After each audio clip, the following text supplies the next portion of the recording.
And Jim Hayes, I'm Dan McLaughlin.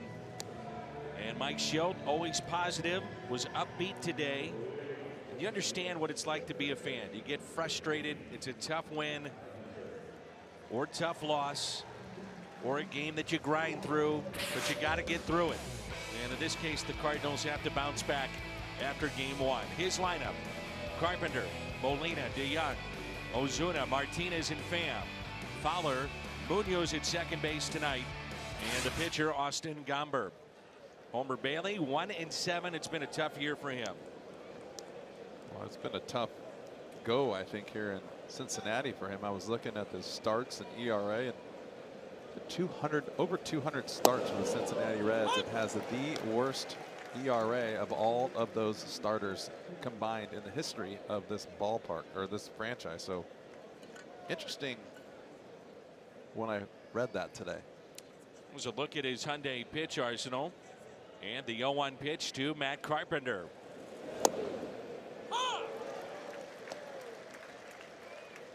Homer Bailey in his career against St. Louis.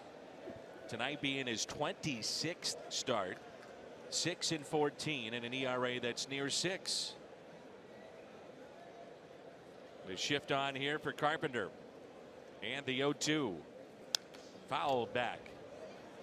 Had a great conversation, a long visit with Matt Carpenter today. And some of that conversation was about the shift. And he said, you know, it's part of the game now. And if you go back and look at video, I was getting a ton of hits in 13 and 14 on ground balls to the right side.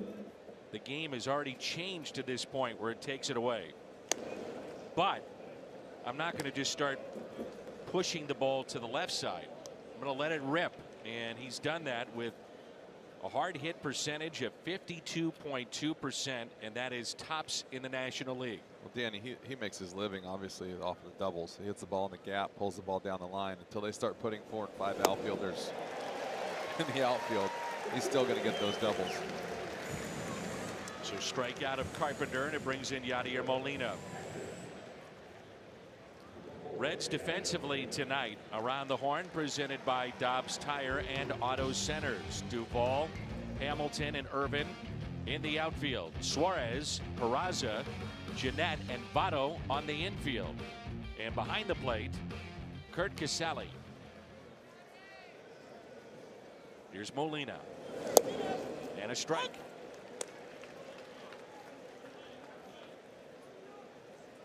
Yadi hitting .282. 13 home runs, and he's driven in 43.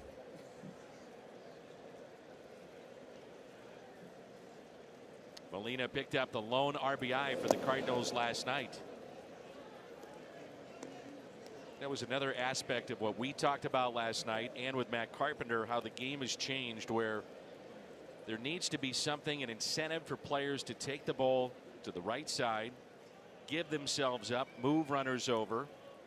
But that's not the way the game is played. That's not how players are paid today. Well, that's definitely taking over, especially like you said, being paid to play the game a certain way. I don't understand. You can't find a guy out there that's going to want to play differently than how you're getting paid. You don't get paid really to play defense anymore unless that's all you do. And guys are getting paid for the home runs, the RBIs, and maybe now so getting on base, and that's about it. But I mean, it's kind of always been like that, right? Home runs are always the big thing. RBIs, the average. Yeah, it's definitely the team game has maybe gone a little bit to the wayside, just a little bit, because of the way everything's been going. OPS, on base plus slugging, is clearly something that you look at now, maybe before anything offensively with the individual player. The 2-2. Foul back. Take a look at our Kubota power stats. Yadier Molina against Homer Bailey. 3 home runs. Over a .400 average, and he's driven in 7. Bailey, a first-round pick. He was 7th overall back in the 2004 draft. So these two have seen each other a bunch. 2004 was the year that Yadier Molina was called up. And the 2-2. Pulled foul.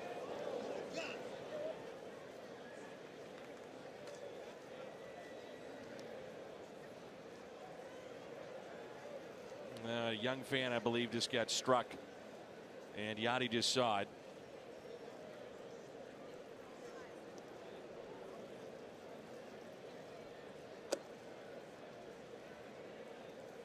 And Jose Oquendo over to assist with a towel. I think Yachty knew it right away. Take a look.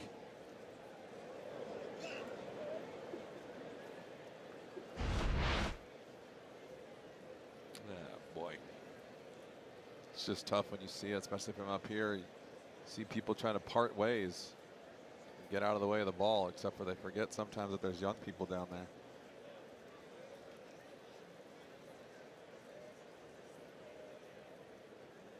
There's some that believe that the netting needs to go all the way down the left and right field lines. Well, I think here, especially if you, this is a very unique spot where the field, the stands actually come back towards the field a little bit more than most places do. So yeah, it definitely is a bad spot down there. The 2-2, and Molina chops it foul. I'm sure in all your days of playing, you probably had some balls that you pulled or laid on a fastball and you hit it in the stands and you're thinking, oh my goodness. It happens every day. That's why I'm so intrigued when I sit up here and watch it from a different angle. How much shenanigans goes on in the stands for fun, and then yet how dangerous it is, and how many times the ball goes rifling through the stands. It doesn't hit people. And then the mindset then of a player trying to focus like Molina here. He strikes out on a fastball at 94.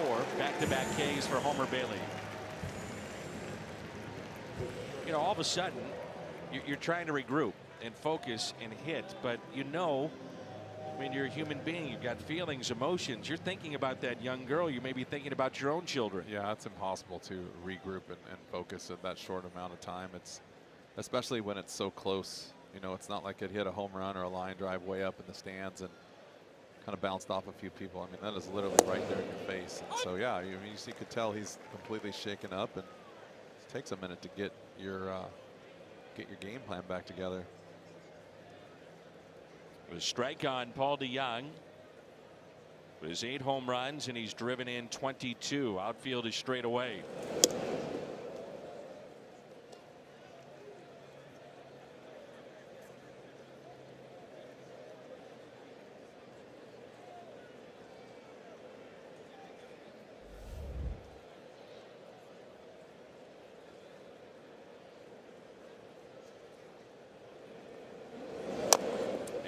Chopper that rolls foul, and it's 2 strikes now, and the Cardinals shortstop Paul DeJong. As we've seen, it's been a little over a year since Paul has been in the major leagues. Streaky, and when he gets on one of those really good streaks, he can carry a team for a week or two with a lot of power, a lot of those home runs. Yeah, when he gets in a groove and stays back, he really gets some extension and really does some big time damage. Thing about opposing teams is they see that coming and they don't really want to let you do that, so they try to invent new ways of pitching. Obviously going to pitch you in a little bit more, try to keep you off balance, kind of get you out of your comfort zone. And you even got to pay attention up there. The fan had his back to the field and almost hit him. Ball bounced off the table and hit him in the back.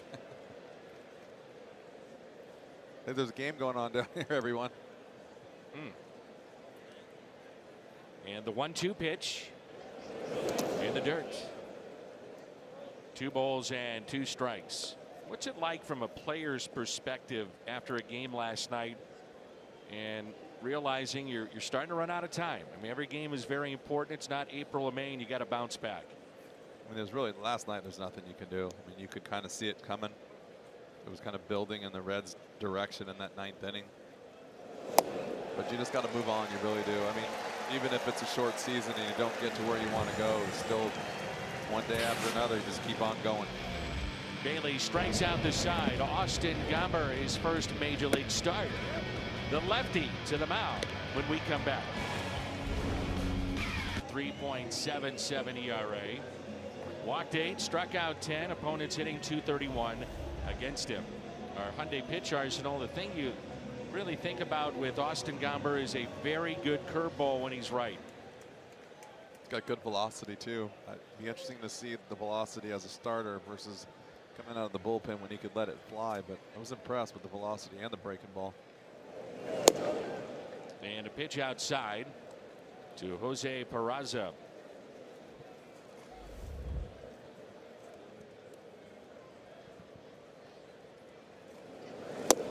And a strike.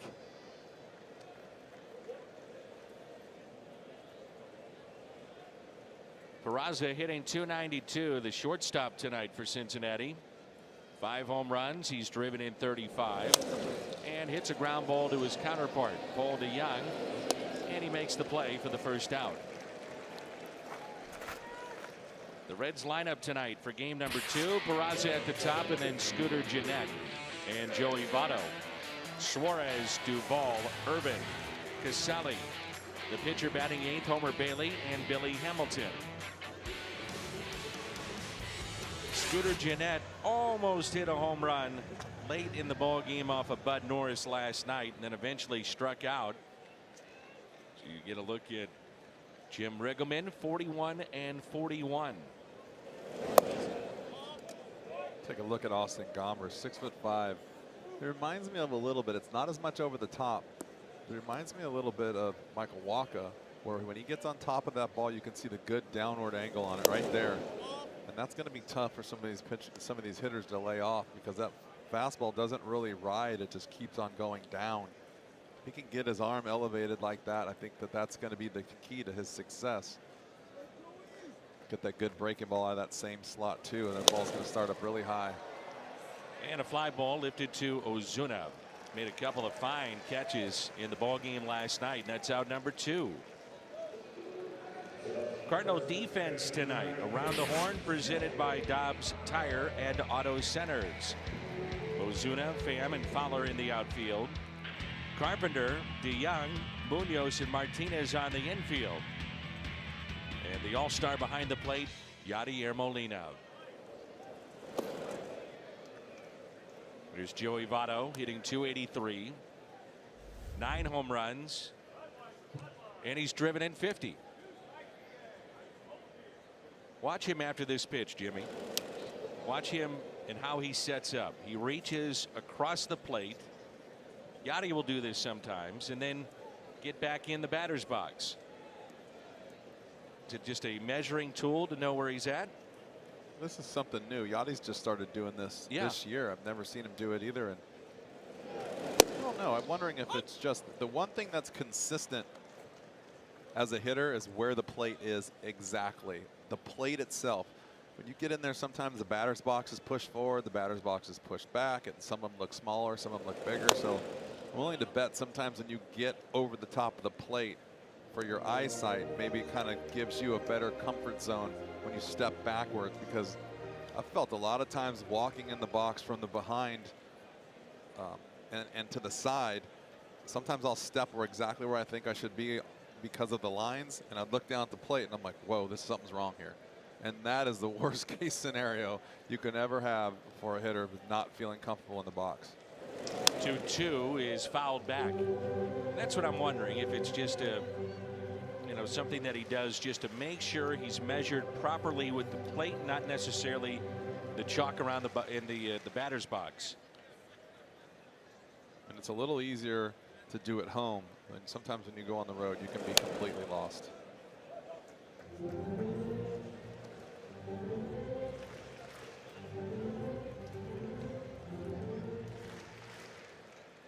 Two and two the count.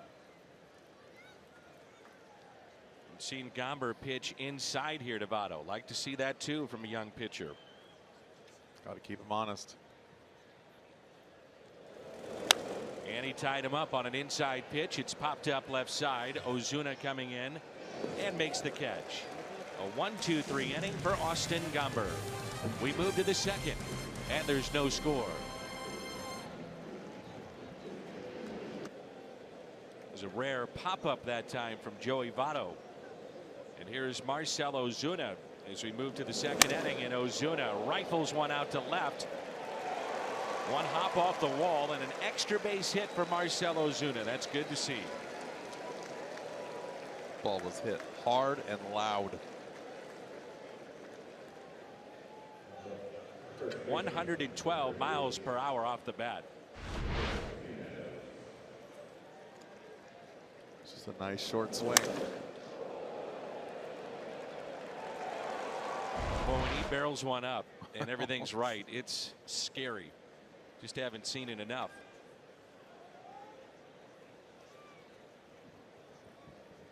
Turn to Jim Edmonds, Toyota, key to the game. Well, right there, pretty obvious. You got to get Austin Gomber a lead somehow. Maybe make him calm down and just kind of get into a groove. Sometimes it is so important to give these young pitchers a lead, especially early on, so they don't have to push so hard like they need to feel like they got to throw a shutout to keep their team in the game.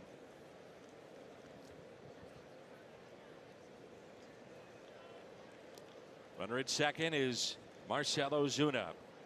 And the 0-1 pitch now to Martinez. Bailey struck out the side in the first inning, and all three were swinging. I think that, to me, when I used to play, that's an omen. I don't like that. That's like bad news when you strike out the side in the first inning. So we'll see how that pans out here. Bad news for Homer or bad news for the Cardinals? Bad news for Homer. Here's a 1-1 and a ground ball hit to the right side. Jeanette to first, and see the bench applauding the ground ball to the right side as Martinez advances Ozuna, and now an RBI opportunity for Tommy Pham. Oh, wait, there's a look at Harrison Bader, who is the Hustle Award winner, which is voted on Heart and Hustle. I thought they were going to give that to you. We talked about that earlier today. I appreciate that, Jimmy. I was up for it but didn't get it. But I'm very thankful that Harrison did.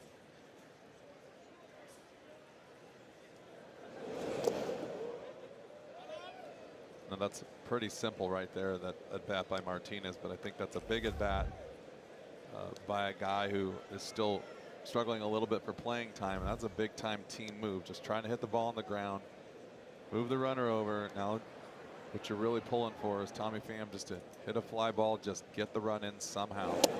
Way inside, and it's 2 balls and no strikes.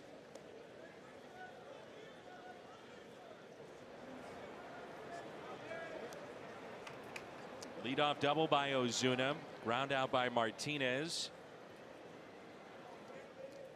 And now Tommy Pham at the plate. The 2-0 pitch. Pulled foul.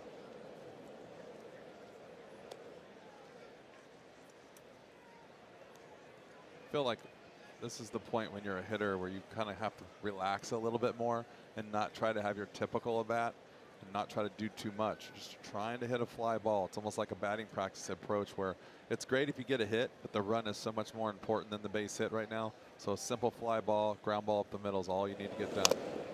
2-2. That caught Casale in the right knee, so home plate umpire James Hoy takes his time getting back behind the plate to let Casale regroup. Ouch.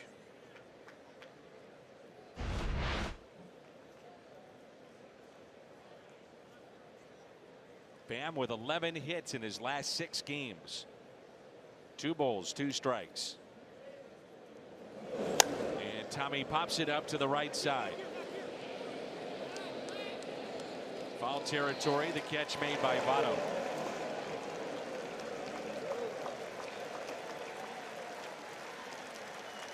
So much of the game last night was about, and rightfully so, Daniel Ponce de Leon and his big league debut and the 7 no-hit innings, but the Cardinals had missed opportunities, and here's another one tonight. But Fowler can pick him up. It's a big at bat by Fowler. You're right. I think this can set the tone right here. A chance to pick him up, maybe everything go away, or sometimes you can start the opposite tone by the "here we go again" talk in the clubhouse. Actually, not the talk, but in everyone's mind, like, okay, guys, Got to get this run in. Oh, here we go again. We blew that one again. Now what? But sometimes it's just contagious. You just got to be careful of that. And a frustrated Tommy Pham right there. 1 ball, no strikes. 1-1 on Dexter Fowler.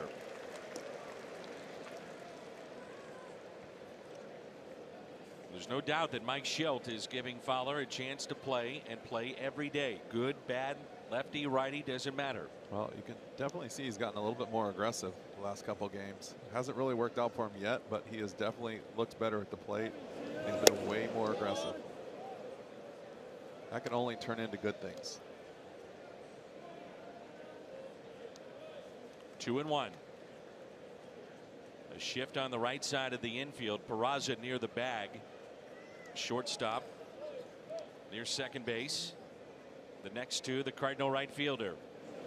3-1. Jairo Munoz at the on deck circle. Homer Bailey, his given name is David, called Homer after his great grandfather. And clearly they did not realize he was going to turn into a pitcher. Too late to change it. Homer. Bob Walk.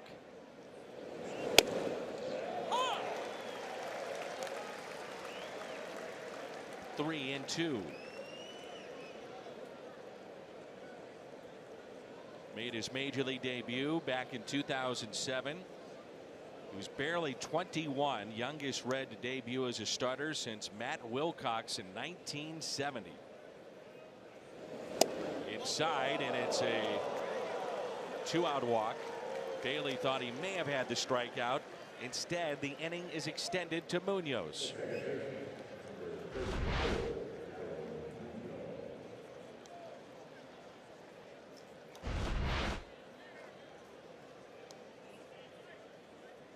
Tough pitch to take, but the right call was made. Especially after he gave the outside edge.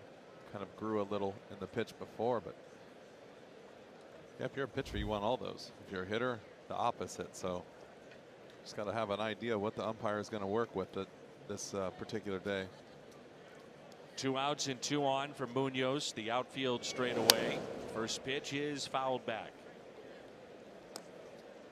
2 outs and runners in scoring position, and you like those numbers. 7 for 23 with a home run, and he's driven in 7.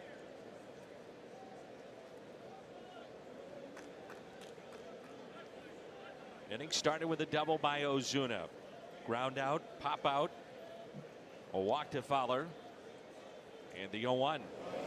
Munoz with a fly ball into right. That'll carry to Phillip Ervin. Cardinals strand a pair. We're midway through 2 from the great American ballpark. And with more on that, let's check in with Jim. And today, to make room for Austin Gomber, Ponce de Leon was optioned to Memphis. Ponce told me he knew it was coming. He was expecting it. He said he knew even with throwing 7 innings of no-hit ball in his major league debut, he's probably going back to Memphis. He told me after the game last night, I kept looking around to see if someone was going to tap me on the shoulder saying Mike Schilt wants to see you in his office.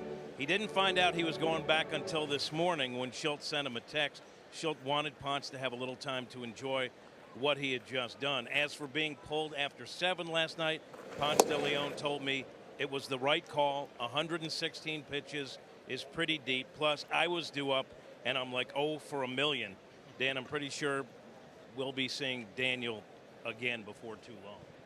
Absolutely. As Suarez looks at a called third strike, I want to go back to Jim for a moment. We had a great shot that was caught by Tommy, our director, the final moments of the game last night, where Jack Flaherty kind of had his arms around Daniel Ponce de Leon. And Jimmy, you had the chance to ask Jack about that conversation, and he was more than gracious to offer what took place here. Here it is. It's on our screens. Well, those guys are, really good friends, and Jack felt for what Ponce had gone through. He put his arm around him, and he said, that's baseball. Sometimes this game just isn't fair.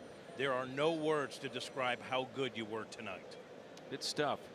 Thank you, Jim. And now it's Adam Duvall with 14 home runs, and he's driven in 60. And that's a foul ball near the area where the young girl was hit by the line drive. And we get word that she will not need stitches. And the stadium ops folks were more worried about her mother because she is queasy at the sight of blood. But the little girl's going to be okay, and that's wonderful news.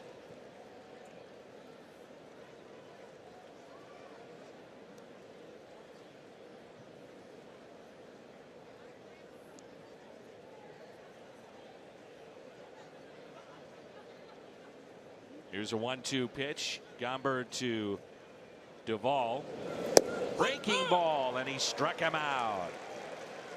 Well, that's a nasty curve right there. Talked about that breaking ball and that fastball. So you start throwing fastballs, you start challenging guys on the inner half, start making them think about that fastball, and all of a sudden you have that nasty breaking ball to go with it. So he's got 2 back-to-back with that curveball called third strikes. And here is Phillip Ervin, who broke up the no-hitter off of Jordan Hicks with 1 out in the 8th last night.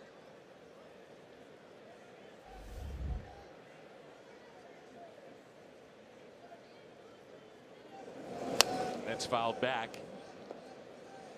Yadier Molina, as Ponce de Leon was walking off after the final out was caught by Marcell Ozuna, put his arm around him and said, "You're done." And apparently Daniel said, "You're right." So he agreed with the move. If you're wondering whether or not he was frustrated being taken out with a no-hitter on the line, and the answer is absolutely not. Well, I also like what you saw with Jack Flaherty. I think that in very few words, you just saw the beginning of a leader. When you step in the middle of a situation like that and you're not afraid to say something, that is the qualities that not too many people have, and that is pretty impressive. 1 ball and 2 strikes. Seeing a very good breaking ball starting to develop here with Austin Gomber in this ball game. Yeah, you can go to it now. Shown it a few times. It won't be a sneaky breaking ball for strike 3 all the time, but now you can start to show it a little bit more and try to keep the hitters off balance. And it's out of play. He's got such a high release, being so tall too. I think that breaking ball is going to surprise some guys, because when it starts coming out of his hand, it's going to be 7 feet up there in the air, jumping out of his hand off the mound with elevated. The breaking ball is going to look like it's starting way over guys' heads. Don't be surprised if you don't see it coming up in this next pitch. You know, he was primarily a fastball, curveball pitcher coming out of the bullpen, but he's mixing in the changeup a little bit here, and he strikes out the side. So the swinging strikeout of Phillip Ervin. He got Suarez looking on a curveball. How about a...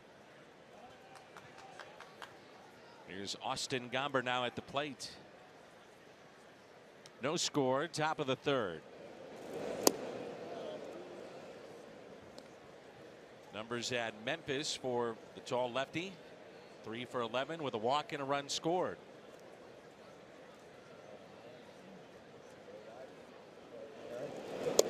That's a lot better than Ponce de Leon's 0 for a million.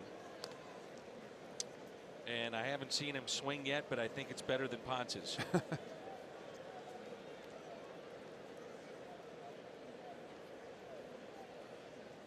Helps though he's left-handed, first of all. And a strike.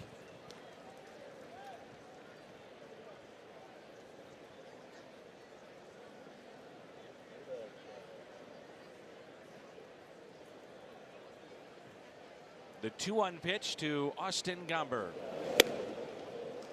2-2.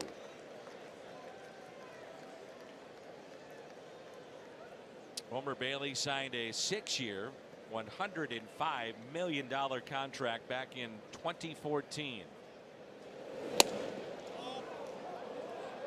So he signed through next year a mutual option for 2020. Before the contract, he was 4 games above the 500 mark. And since then, he's had 18 wins, a total of 18. The swing and a miss. First time through the lineup in 4 strikeouts for Bailey. Archaea drive to success. Matt Carpenter during his 8-game hitting streak. An average of 500. 8 home runs. He picked up another double last night. Leads the National League in extra base hits. He's driven in 12 and scored 11. And created the salsa the world is talking about.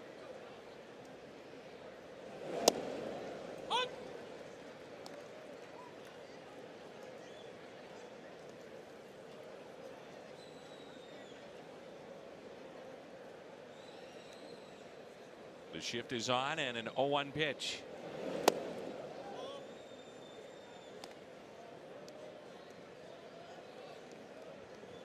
Well, part of the problem and the issues for Homer Bailey after signing the contract has been just staying healthy. He's had major issues. Elbow, shoulder, forearm. Not many starts along the way. And then just trying to regain his form. And it adds up to 5 major stints on the DL. And the 1-2 pitch. Carpenter hits it the other way. And that'll be caught by Duvall.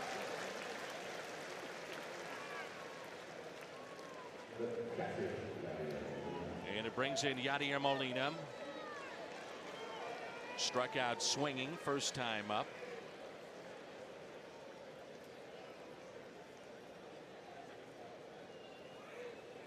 Very pleasant night and evening here in Cincinnati. I'll tell you what, this is great baseball weather. This time of year in Cincinnati on the river. Normally it's about 90, 95 degrees. Take this anywhere. This is Dodger Stadium weather right now. 0-2 the count.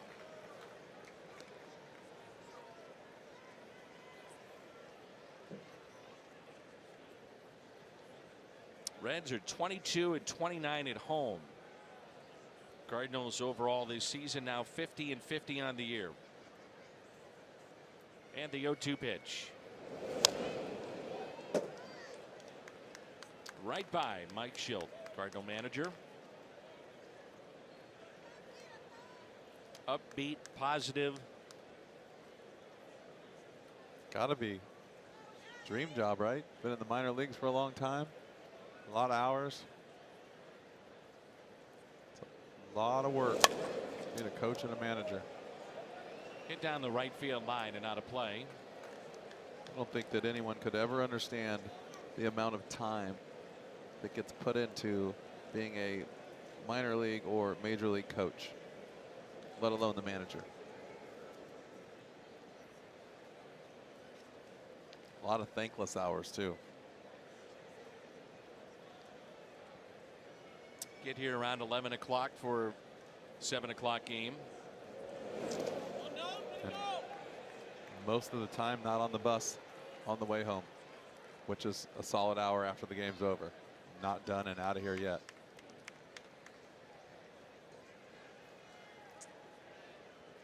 The reports, the video on both your pitcher and the opposition. The 1-2 doesn't chase again, and it's 2-2.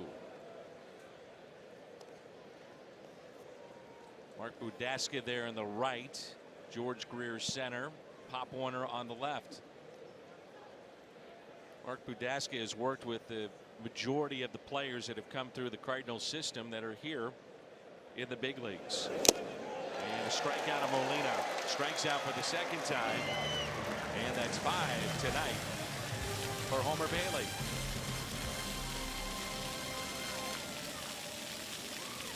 July 24th, 1983. It's Tim McClellan, the home plate umpire, Billy Martin. Too much pine tar. Watch out, here comes George. Less than pleased as he went nuts.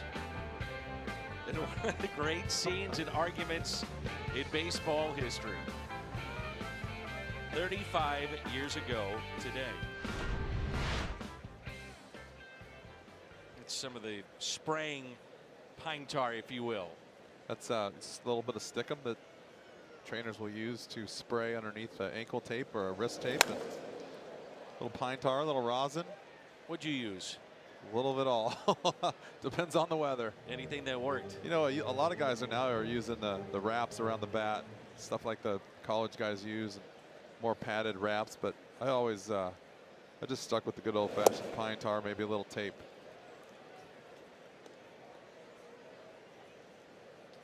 Ow. You let Jim Hayes up in the booth and he tries to bang my hand off. Take it easy, big guy. Gave him a fist bump, and Jimmy just a little overzealous. Boom. How about his reporting tonight? Outstanding. Outstanding every night. Outstanding.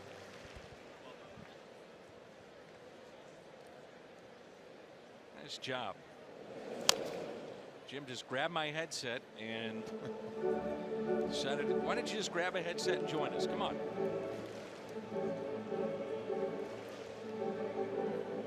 Do a little three-man booth this inning. 0-2 the count on Curt Casali, who's hitting .298.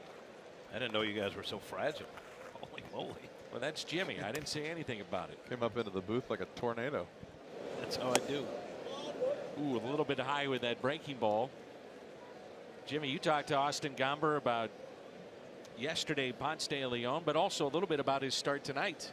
Yeah, he felt like nerves weren't going to be an issue in his first big league start because he's had, what, 15 appearances out of the bullpen. He said he was actually more nervous watching Ponce last night and getting ready for that game than he would be for this game. But he said, I'm just glad to be here. Starter, guy out of the bullpen, doesn't matter. I'm just happy to be here. And he feels like his stuff plays at this level. There's a 2-2 pitch to Casali. And it's out of play. I think that's a huge part, though. I think you got to believe in yourself, right? You don't hear that a lot. A lot of guys don't say, I think I can do this. A lot of guys kind of come up here and see a wait-and-see attitude and try to make adjustments. But I like that. I like this young pitching staff's got a lot of guts. And I think it's a group thing because they came up through the organization together. You had Ponce de Leon, Gomber, and Flaherty all rising together. And now, you know, in a make-or-break part of the season for the Cardinals, here they are getting starts back to back to back. And Dan, this isn't Salsa Central. The booth I was in was Salsa Central, but I did check. Gomber did have some of the Matt Carpenter salsa yesterday. I hope it keeps. As he should have. First base run of the night for the Reds. It's a leadoff walk. It brings in Homer Bailey, the fourth of 6 autograph nights coming up. Presented by Academy Sports and Outdoors. And one current Cardinal will sign autographs for fans 15 and under. 2 former Cardinals will sign for fans of all ages. That's in the Budweiser Terrace at Busch Stadium. Visit cardinals.com/promotions. That's this Friday when the Cubs are in town. Here's Homer Bailey. Jim touched on something I thought was pretty important and pretty obvious, but needs to be said again. I really like the fact that these 3 guys, not only are they pitching in 3 consecutive days, but they've come up together. Hopefully they'll stick. This young nucleus is gone from what we've seen with a group of guys on the field to now kind of rotating into this young, talented pitching staff. And the good thing about that is it's like defense, right? It's all about effort. You go out there and you put your effort in. If your stuff is good enough, you're going to be good. Whereas being a position player or a hitter, sometimes you go through the ups and downs, but I just think it's amazing that they can lean on each other and learn from each other, kind of like in the era that I came through here with those guys, but they had the willingness to want to be close. These guys are already close. The 2-0 pitch, and it gets through Molina. So Casali to second base, and it's 3-0 on Homer Bailey.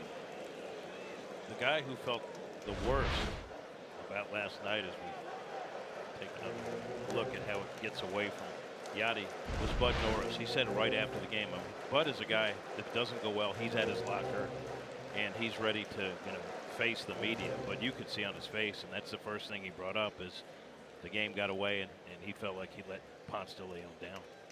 Was flipping through the TV last night. Daniel Ponce de Leon was making the interview circuit.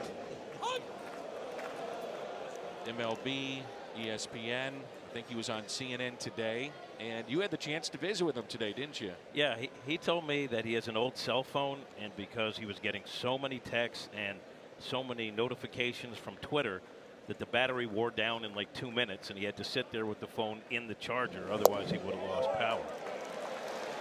And that's a walk to Bailey, and back-to-back walks. But he was saying he got texts from family, friends in Florida, old high school teammates, 4 different sets of teammates in college because he went to 4 different colleges. Right. He said he just couldn't sort through everything, and then he said on Twitter it was just blowing up. It's a good problem to have. Yeah. For now. And then it just becomes annoying and irritating, and you change your phone number. Back-to-back walks, and here's Billy Hamilton. He's in the 9th position in this lineup. Switch hitter hitting .221. This is where he can put a lot of pressure on the Cardinals defense. And that pitch taken high.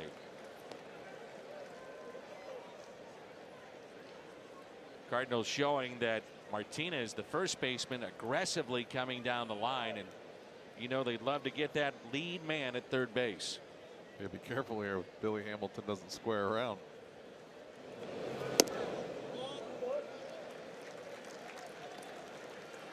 Two and 0. And Mike Maddox now out to visit.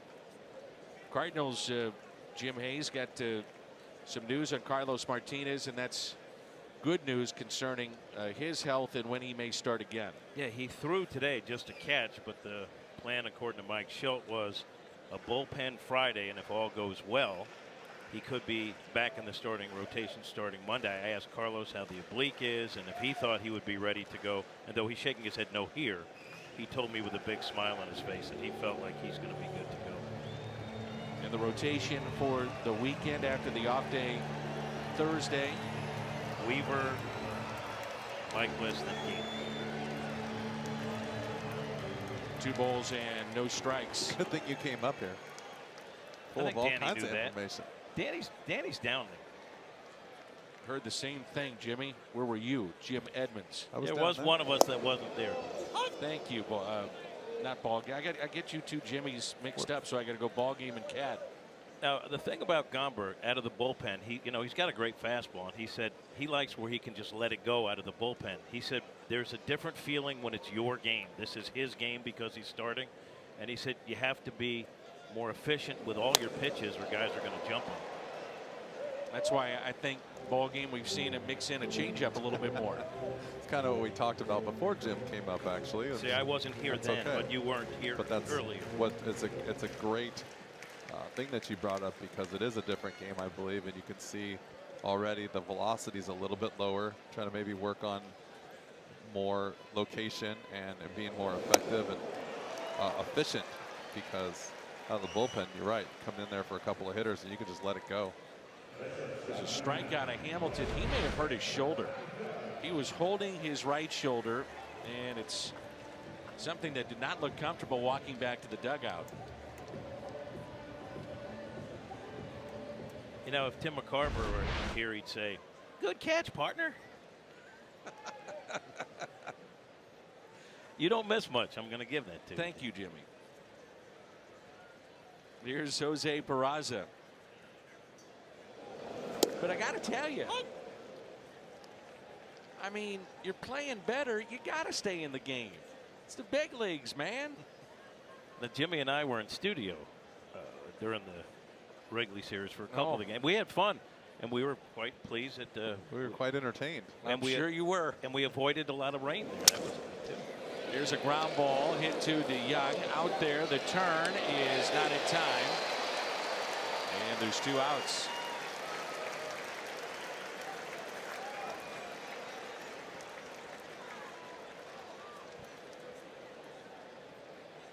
Bailey went pretty hard into second base.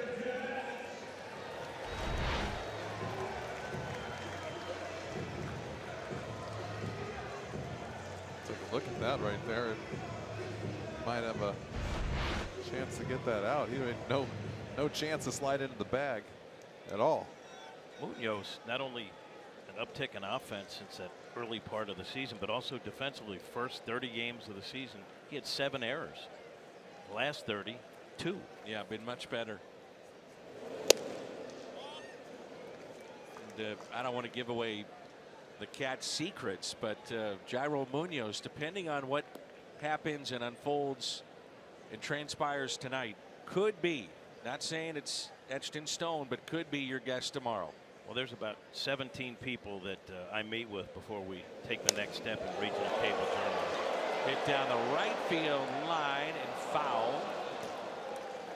So as you know, there'll be meetings tonight and in the morning, and then, you know, we'll workshop it. But Jairo Munoz is one of the guys we're going to think about inviting on the pregame. Have you gotten ball games approval? Well, he's not part of that staff of 17. There's a big staff, and me and you are not a part of it. We're going to workshop it. Here's a 1-1 pitch to Scooter Gennett. Fastball and a good one. Gennett flied to left field. First time up, and he's 0 for 1. Now in the hole, 1-2. There are a lot of scouts here tonight looking at guys like Gennett, maybe some of the Cardinals' young pitching. Who knows? Oh, he picked him off, and Martinez will go to the plate, and the out. And the Cardinals come away unscathed. A frustrating inning for Jim Riggleman.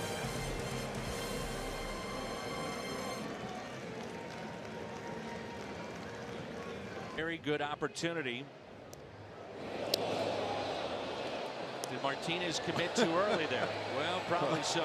And Young threw a strike to the plate. The end all result is the most important thing, but maybe not how you draw it up on the drawing board for the first baseman. But nonetheless, you got the out, and that's what's most important. No score in the top of the 4th. It'll be DeYoung, Ozuna, and Martinez. What happened to the Cat? The Cat is out of ammo, as he said. He burned all of his notes in 1 inning. Emptied the tank.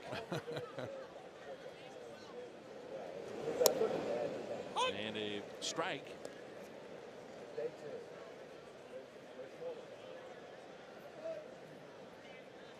Jimmy, I don't know if you saw, but behind home plate, they have a, there it is, the Votto Funko Pop.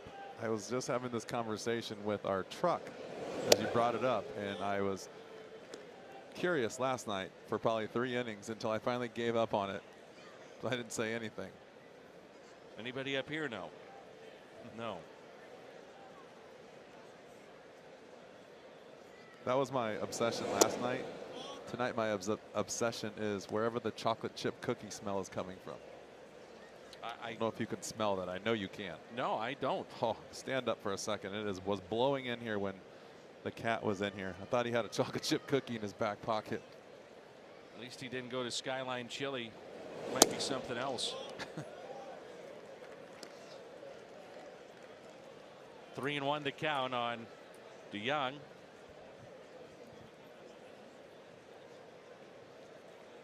It's a collectible figurine. Out to center. Hamilton back, and it's off his glove. Goes to the wall. DeYoung will stop at second base. 110 miles per hour off the bat of Paul DeYoung. Is that a ball you think that's knuckling there on Billy Hamilton? I think that ball is actually taking off on him, and this is a ball that's in between as far as turning your head and running without looking back, because you've got to pick up speed, but yet it's so low that you can't take your eye off of it. And I just think it might have tailed on him just a tiny bit at the end. You're right, it might have been knuckling a little bit. The ball was hit hard. And now it's Marcell Ozuna. Leadoff double, not ruled an error. It's a double for DeYoung. And Ozuna doubled to left center back in the second inning. And strike one.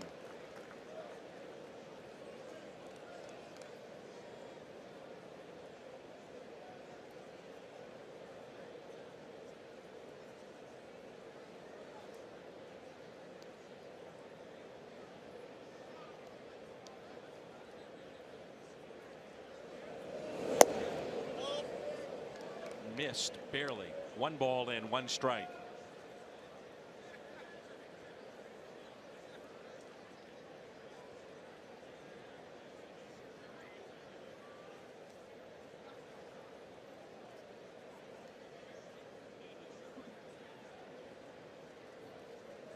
Here's a 1-1 pitch. Jimmy, take a look at the hands of Marcell Ozuna. And I'm not sure if I'm correct with this, but I'll ask the expert. It seems to me they have raised his hands ever so slightly, where it was more down by his belt, now more up by the letters. Well, I think the key to hitting with your hands is for, first of all, comfort. But if you put them in a spot where they have to get to another spot to get started, then it's going to slow you down a little bit. And sometimes your comfort level as a hitter will pull your hands down away from the hitting area, so to speak. As what I'm saying is, if you sometimes drop your hands, but then you notice on film that when you get going again, you have to raise them up to get in good hitting position, and then you kind of lose track of where they're at. So sometimes you have to raise them back up to keep them from just moving too much. The 2-2 is pulled foul. You've noticed, I think Colton Wong did a really nice job in the last couple of weeks with the adjustment, where he's now talking about staying back, but I think he's done a nice job of raising his hands and keeping them still. You can see where he still does go down but back up. The key would be to try to stay in that general area as much as possible. The 2-2 pitch to Marcell Ozuna. And Ozuna hits a fly ball into shallow right. Phillip Ervin with the catch.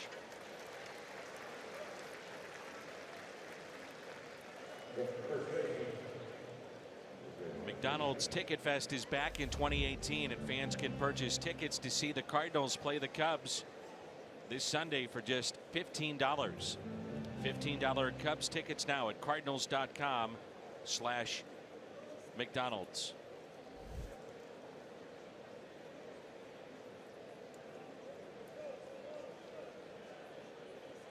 Jose Martinez grounded to second, first time up. And he hits it out of play. Hot potato.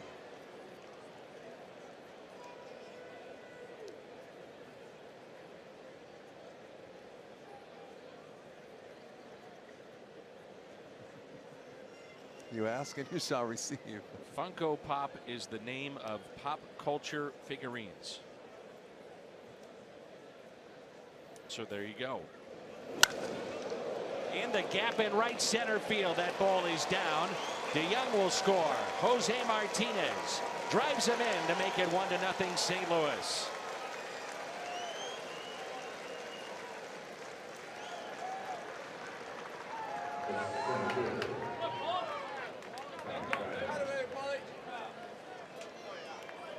It's good at bat by Martinez, just staying on the ball. This is kind of a little bit what Ozuna's been struggling with this year, is not being able to hit the ball up the middle and the other way, just staying inside of it. Obviously he could pull that ball, but to be able to stay on the ball a little bit longer gives you more field to work with, a lot more areas to find holes.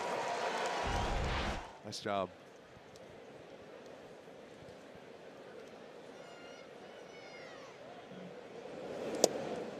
And a ball to Tommy Pham. Came up with a runner at third, and 1 out, back in the second inning, and popped out to Votto.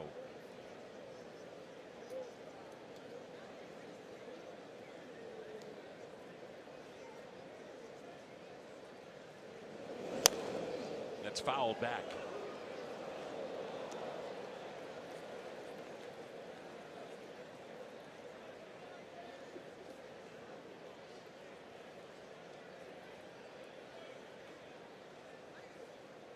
One ball, 1 strike.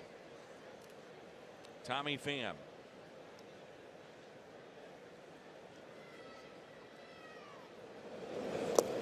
In the dirt, kept in front by Casali. Mentioned tomorrow Jack Flaherty going for the Cardinals. Being a day game and an early start St. Louis time. 11 a.m. with the pregame show. You can see that one-on-one with Jairo Munoz.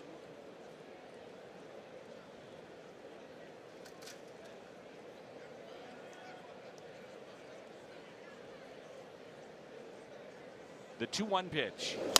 Pulled left side and a double play ball. Out at second, the turn by Jeanette, a double play. So Tommy Pham is 0 for 2. The base hit by Martinez to score DeYoung, and it's 1-0. In the box. Scooter Jeanette with a fly ball to left field. Ozuna backs up a few steps, makes the catch, and there's one away.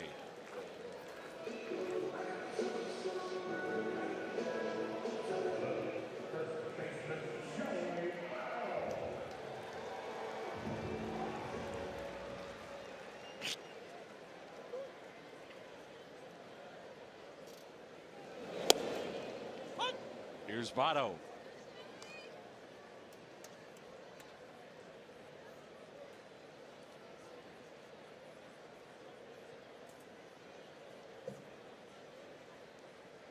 Big gap in right center, and the 0-1 pitch. It's a great test for Joey Votto here with a young man that's throwing the ball well, and what a test for Austin Gomber on the other side.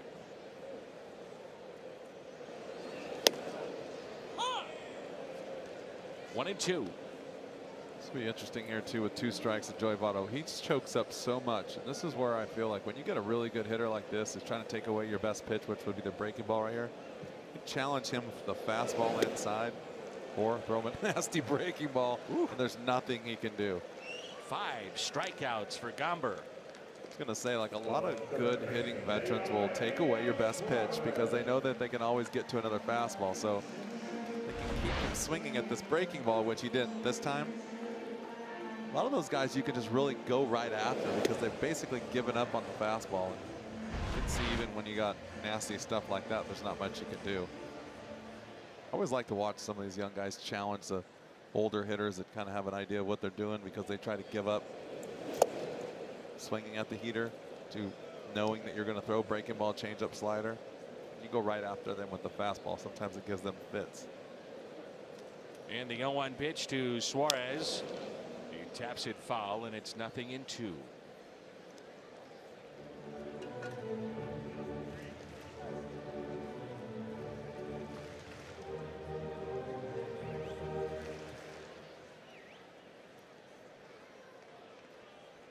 The 0-2 pitch. Seen his ability to pitch inside to right-handed batters. We've seen a good breaking ball mixing in a changeup. And the 1-2 pitch to the slugger of the Reds. Struck him out. Back-to-back strikeouts, and 6 tonight for Austin Gomber. A 9-pitch bottom of the 4th. And it's 1-0.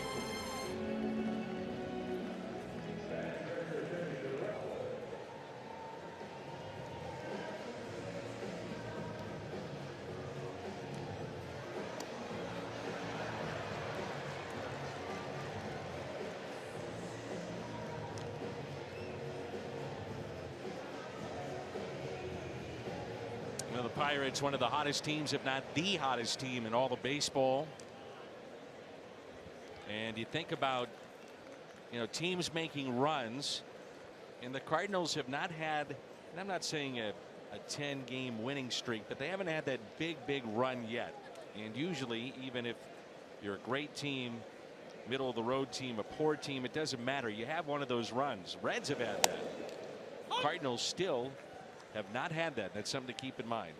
Yeah, it's definitely something that will catapult you towards the top of the division. But you're right, they haven't really jumped on everyone for a while and played that 2-week stretch where they've won 75% of the games, 80% of the games. So interesting to see a little bit of pitching showing up here, and see if that can't push them over the top. There's an 0-2 pitch to Fowler. He hits it out of play. Walked back in the 2nd inning.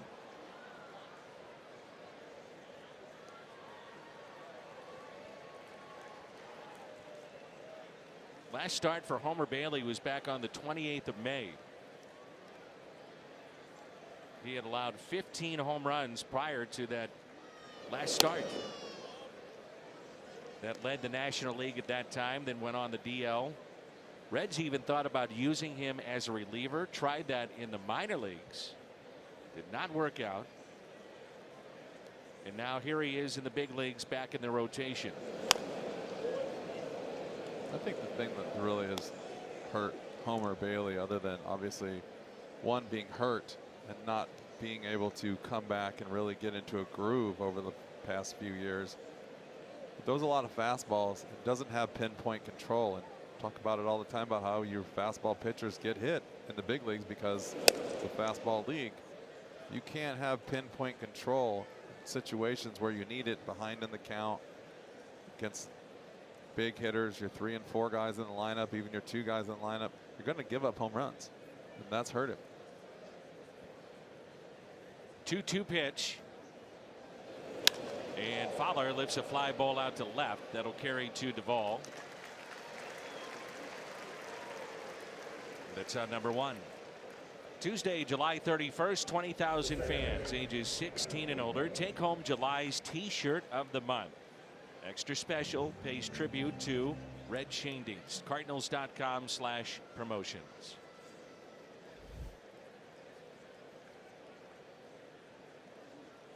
Now Munoz, who is fly to right with a pair of runners on. That ended the second inning. And a breaking pitch drops in for strike 1.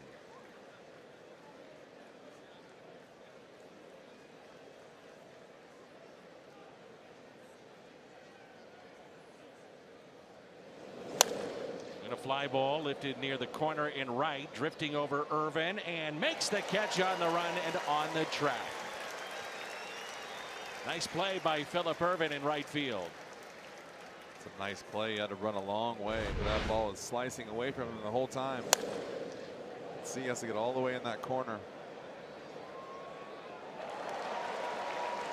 The thing about right and left field is the ball just will keep running from you into the corner and tail and tail and tail. Sometimes it feels like you're never going to catch up to it.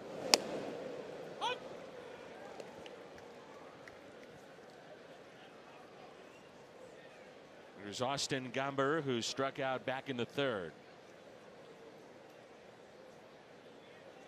Here's the 0-1 pitch. Inside. Reds looking at the bottom. This 5th inning will have Duvall, Irvin, and Casali.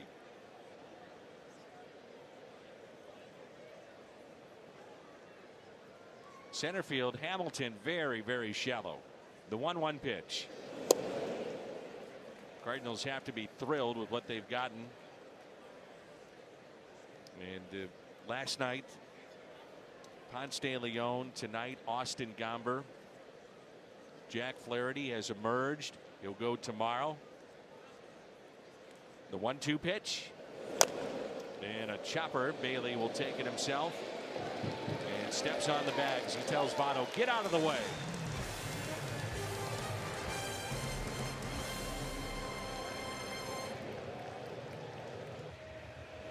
That's what the Cardinals wanted, no doubt. Get more maybe than they even thought. I mean, you know what he's got. You've seen him in relief. Give him a chance to go out there and get himself into a situation where he's into the game, to create his own patterns and use all of his pitches. And so far, so good. Like you said, is pretty much exactly what they needed. He's going to score a couple of runs and give him a little bit of a cushion.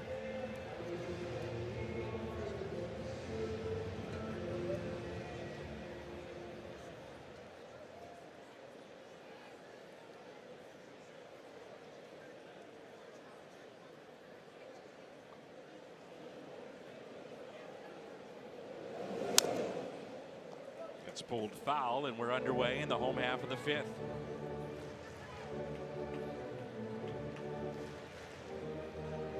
Just something about having a lefty in a rotation. Breaks it up. Yeah, it's something that I think the Cardinals haven't had for a real long time, and in a consistent basis. And right now where we're watching, especially with this kind of stuff.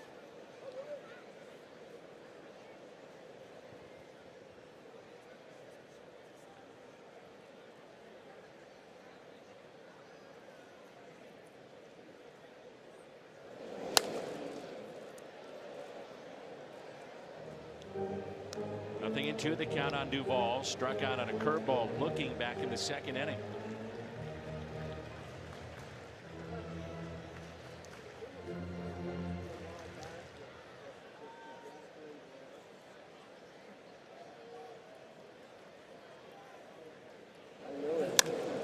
It's a fly ball out to center. Pham going back on the track and with room to make the catch.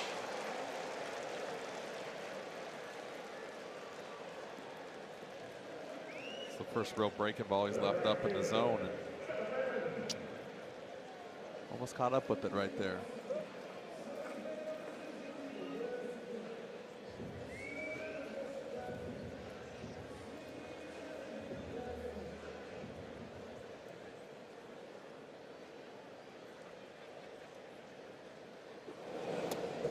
Pitch down and in to Phillip Ervin. You watch these young kids pitch too, and I like the fact when you look at he's only 24 years old. I think they're just going to get bigger and stronger, learn a lot more as they pitch at this level, compete at this level, how to stay in shape, how to get their body into better shape each year. Everything is easier to work with at this level, and I think these guys just get better and better as they get a little bit older. And a ground ball that's hit to DeYoung. Had him out in front. We've seen that changeup now coming more into play for Gomber. That's the other thing too. You got the fastball, then you start throwing the breaking ball. He's got that slider that we see that almost looks like a little bit of a cutter into righties. Then you come up with this changeup. Just when you think you got everything figured out as a hitter, he drops another pitch on you. So right now he's got all four weapons working, and working pretty well for him tonight. Here's Kurt Casale. He was a 10th round pick by Detroit in 2011. Played 4 years at Vanderbilt with teammates Sonny Gray and Pedro Alvarez, and he was traded to the Reds from Tampa Bay. That was back in May, and a ground out. And another 9-pitch inning for the lefty Austin Gomber. And here we go again.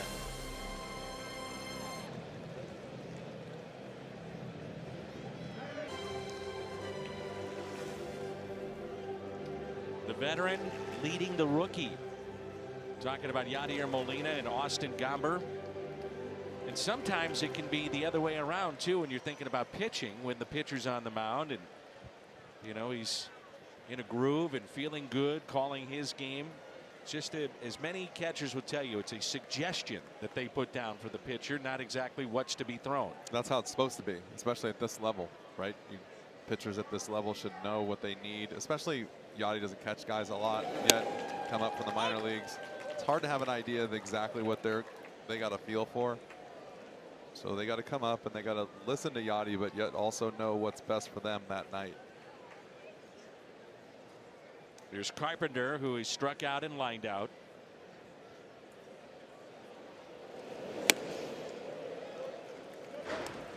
It's Michael Lorenzen, who's also one of their better pinch hitters. He can hit and he throws hard. The right-hander getting loose. 1-2 on Carpenter. Saw the 4-man outfield used by Joe Madden on Sunday against Carpenter. And he strikes out for the second time tonight.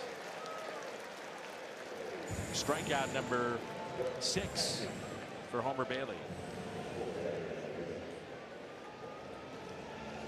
Homer Bailey, a guy that is no stranger to no hitters. He's thrown 2 of them.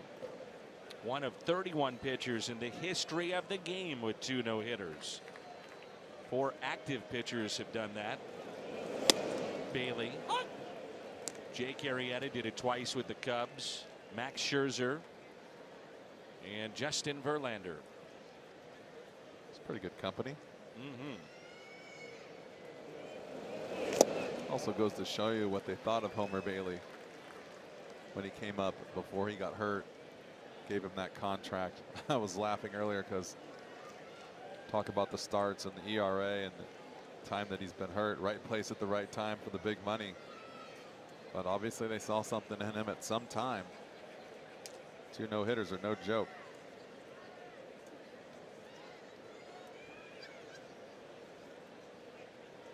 He was the 2004 National High School Player of the Year. As Molina serves it into right field for a base hit.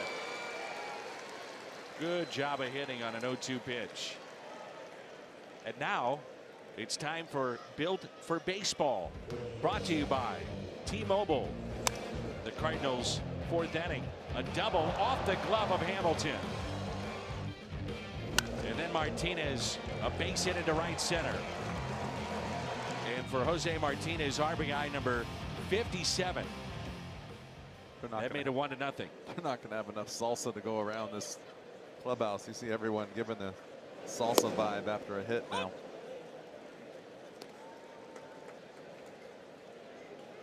We'll make some t-shirts. Oh, I'm sure that's in the works.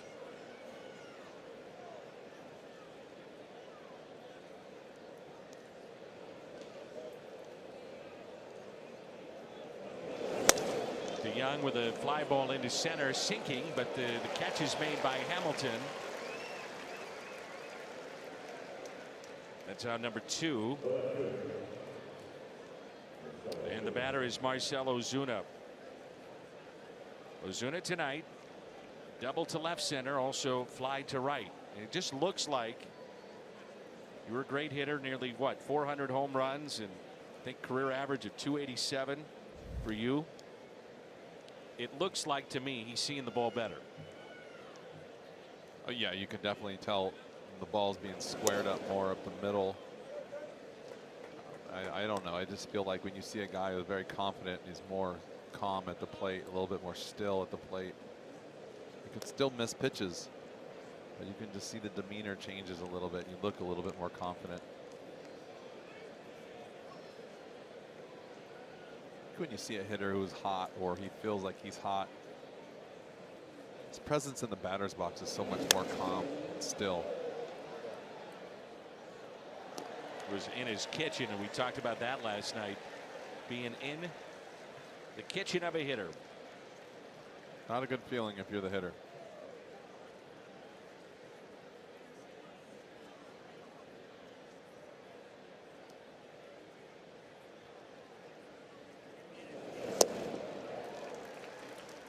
Two strikes on Ozuna.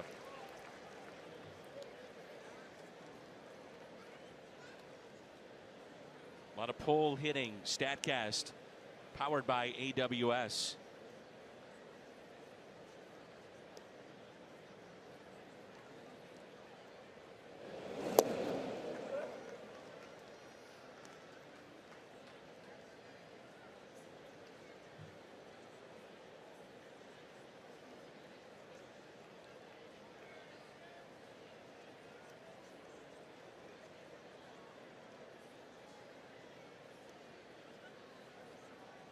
The 2-2 pitch. Molina is running. Great jump and a strikeout.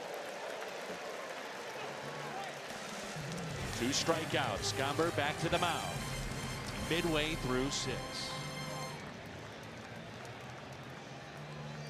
Romano, we come your way at 11 St. Louis time tomorrow. But right now the focus on Jack Flaherty, the lefty. Or rather Austin Gomber, Jack Flaherty going tomorrow, but Austin Gomber, the lefty, pitching wonderfully well. Only time he was in trouble was back in the 3rd. He had back-to-back walks to start the inning, and eventually a pickoff ended that threat, and that has been it.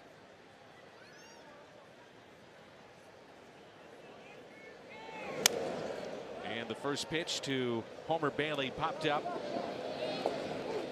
and out of play. Well, they had Lorenzen up and throwing.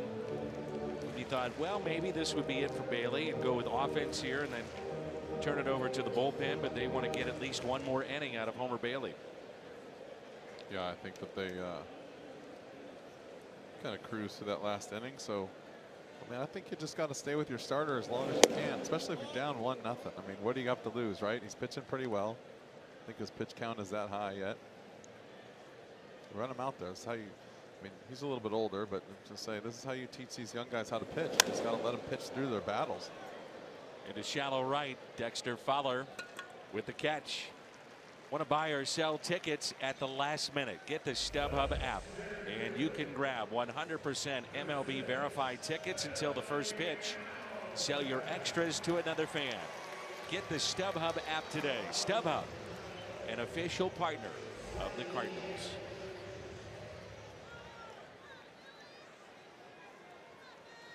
Now Billy Hamilton.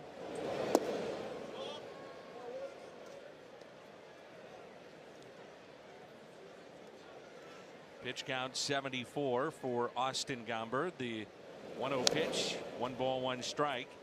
Hamilton struck out back in the third, and Austin has struck out 6.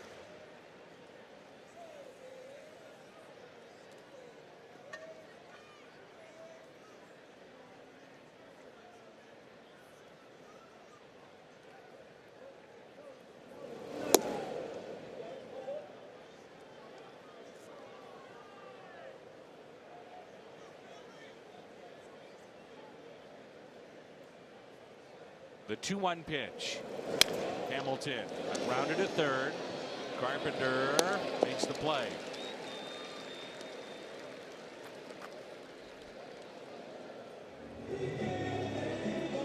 Jose Peraza back to the top of the lineup.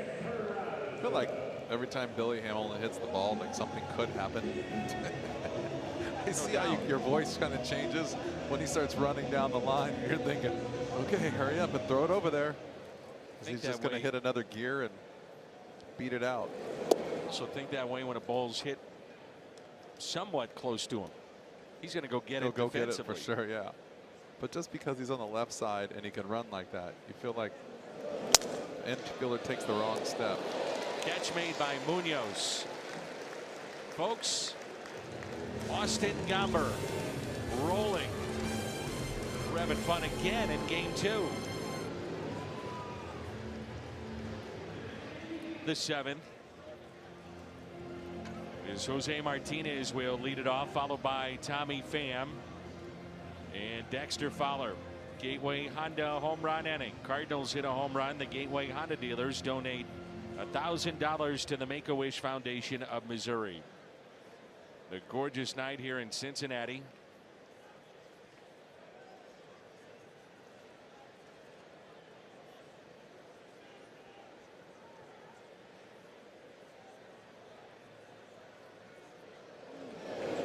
And the first pitch is strike.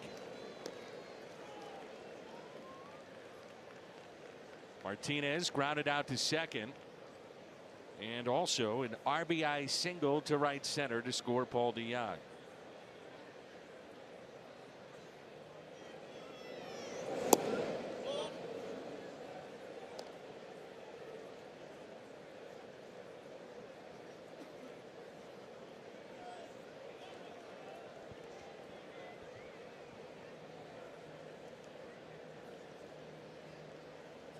Here's a 1-1.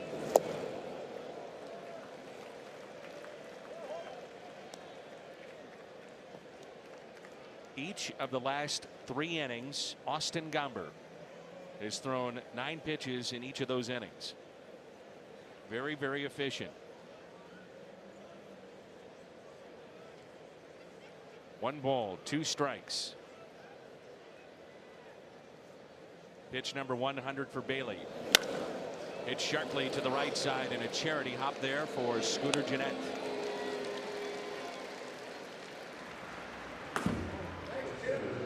It's Crockett, the lefty, on the right side, and Lorenzen continues to throw the right-hander.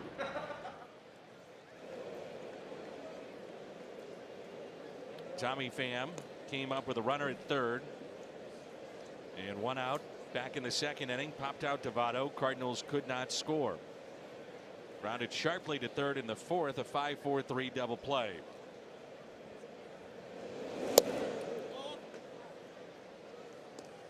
So again, it's a night in which the Cardinals have gotten fantastic starting pitching, but can they cash in? Some missed opportunities cost them in game 1. We'll see how game 2 unfolds. The 1-0. Nasty changeup right there. It's a good pitch right there in a fastball count. Behind 1-0. Tommy Pham looking dead red. Not thinking about the changeup.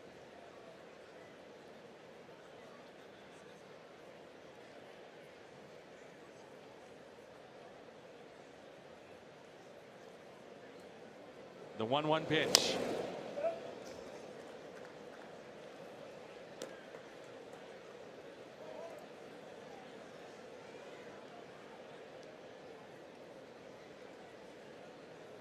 One and two the count.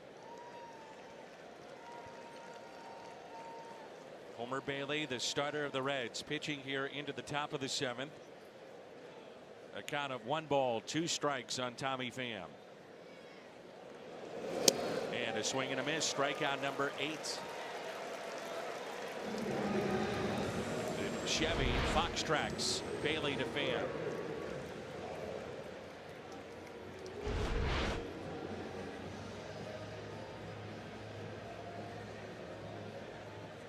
And the batter is Dexter Fowler. Looking ahead to the bottom of the 7th, it'll be Jeanette, Votto, and Suarez. 2, 3, and 4 in the lineup for Jim Riggleman's club.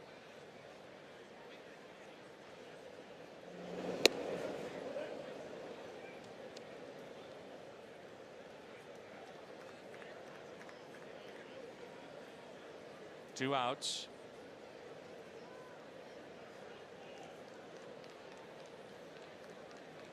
Pham tonight has walked and also flied out to left.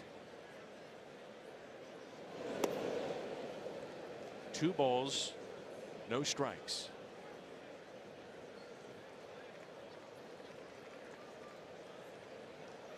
This would be a good time for Dexter to get out in front of a fastball. Just thinking that.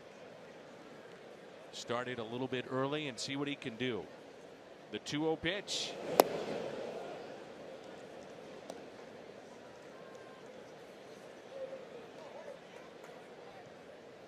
Pitch count at 107.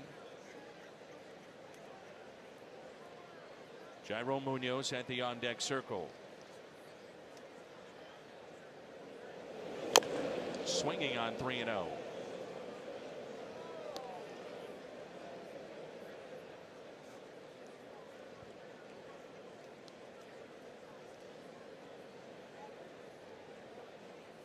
Big gap in left center. A shift on the right side of the infield. Could easily drop down a bunt on a 3-1 pitch. But he'll take the walk. And I would think that on a 3-1 count, 2 outs, you don't want to see that anyway. No, but I was thinking about that his entire at bat. Just to get it going. Just to get him going, get a chance. Munoz has been swinging the bat pretty well. Just to get a guy on base. You never know what's going to happen. It's a second walk issued by Bailey.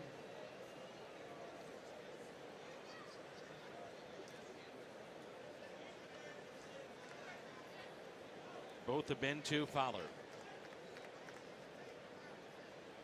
Greg Garcia at the on deck circle.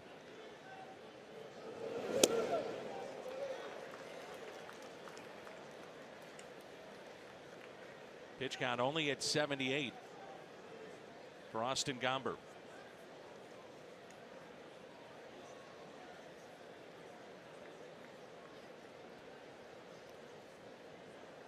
His high in his minor league starts was 80 when he was sent back. Remember, he was used, not stretched out. Back as a starter. I don't know. This is one of those times where you almost say, for the fun of it. Is this a bluff or is this the real deal right here with Garcia on deck? Tyler Lyons throwing in the pen. You know, if Munoz makes an out, do you go back with Austin Gomber? And the 0-1, Fowler running, got a good jump and a stolen base. This is kind of what I was referring to, and you were talking about with the bunt too, is I look at it that way right there. Where I got Dexter Fowler that can run, and if I want him to run, he bunts early in his at bat, gets on base. Take the chance at running. Take a chance at running. You got Munoz who can hit behind him, hit and run. You got a chance, and then you got the pitcher's spot on deck. If you can go to Garcia if you want to. You don't have to, but just get the motion moving. Get everyone moving and going and running and put pressure on the defense. Now, Jim Riggleman, if he wanted to, could force the issue by walking Munoz in this spot. I'm okay with that. And then if he says, I'm rolling the dice and I'll take my chances against their bullpen. If I'm Jim Riggleman, I'm doing that right now because I'm getting Gomber out of the game. Here's a 1-1. And now that he's fallen behind, will he see a pitch to hit, or do you just put him on? I mean, the way that things have gone for the Cardinals in their pen, the way and things with two lefties coming up against Gomber, the way he's pitching, I think you put him on and force the decision for Mike Schilt. That's what they're talking about right here. Good old-fashioned baseball right there. Call your bluff. I feel like you can change the momentum of a game just like last night. The guy is on the mound, obviously giving your team fits. So what do? You want to get him out of the game. You got an ace on the mound. You try to make him throw as many pitches as possible. Hopefully you can only go through 100, 110 pitches in 7 innings. Gives you 3 innings to work with. Try to get a guy out of the game if he's pitching well. That looks like his night is through. The 2-1 pitch.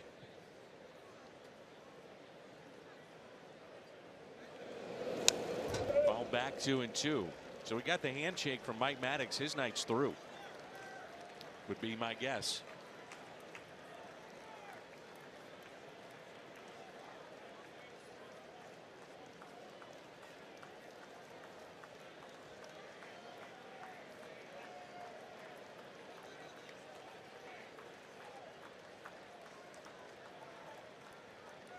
Two balls, 2 strikes on Jairo Munoz.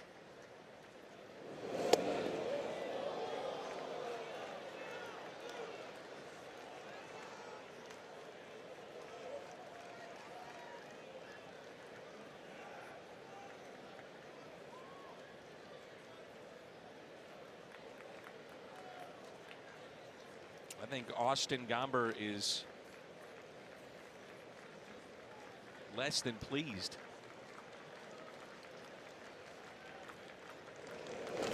And Munoz drives it into left center, and that ball is down. Fowler will score. Munoz to second base. And now, do you think about Gomber? Yeah, why not? I was just going to say, if he drives him in, keep him in. It's now 2-0. I love it.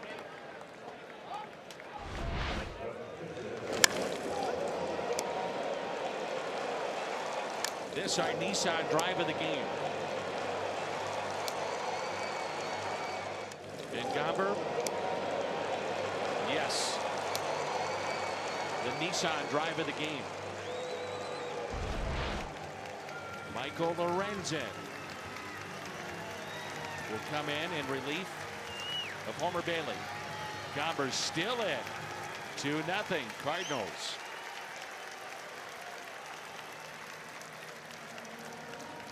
I think what will be fascinating is you get the Chevy called to the pen as Gomber hits one up the middle, and he beats it out. He's safe. It'll be fascinating to see whether or not it was a ploy by Mike Schilt, whether or not Munoz picked up a base hit and made it 2-0. And that's the first major league hit for Austin Gomber. And it might have been a play that Jairo Munoz could have circled around third and maybe scored. I would have loved to see him keep running here, only because the ball was hit so deep and short. And then now you see Joey Votto going down, but the ball's hit all the way in the grass. It's a long time to develop. You know he's running on the play. Sometimes you have to take that chance, but I didn't get a good chance to see how Munoz was running around third base. And a strike to Carpenter. This inning has been fascinating baseball strategy on both sides. Well, you're getting a little bit of a look into the mind of Mr. Schilt. 0-1 pitch. A ball and a strike. Carpenter 0 for 3. He's lined out and struck out twice.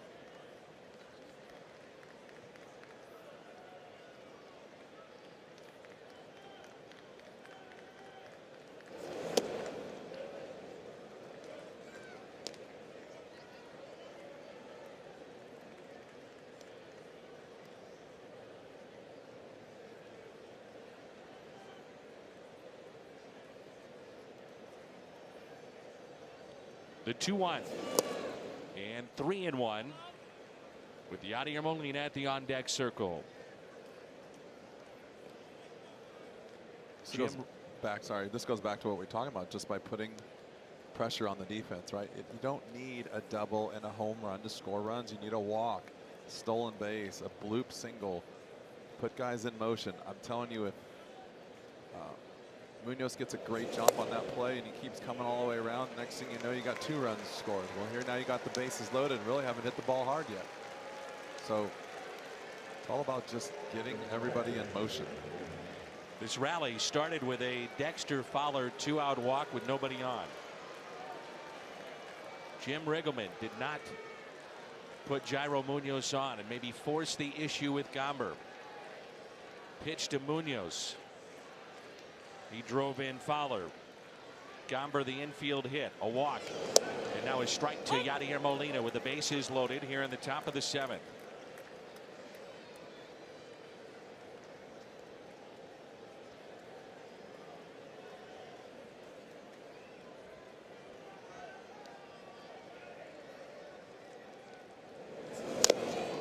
That's off the mask or body of Casale, and he shook up a bit. 0-2 the count.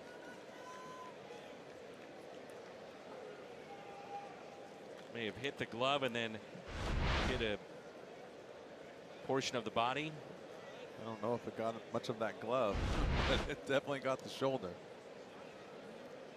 Not enough padding on that body to protect these guys.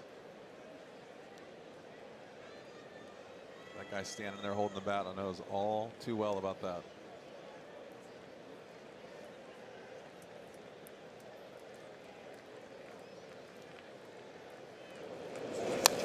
Molina had a 2-out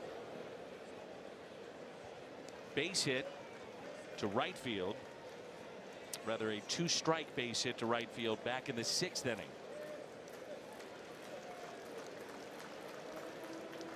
He just missed the pitch right there too. 0-2 right down the middle. The big gap in left center. No balls, 2 strikes on Yadier Molina. Way outside.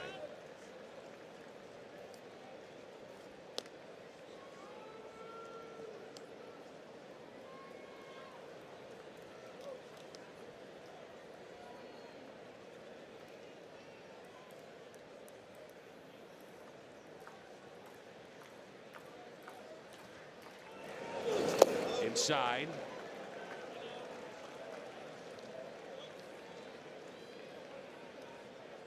And it's 2-2.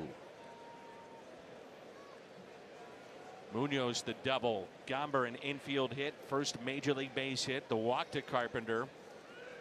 Bases loaded for St. Louis. As the home plate umpire calls time. Now Lorenzen set and a 2-2. Molina serves it into right field. Irvin over near the line, makes the catch. All eyes on the tall lefty of St. Louis, Austin Gomber. Some cut fastballs, sliders, but it's got great movement.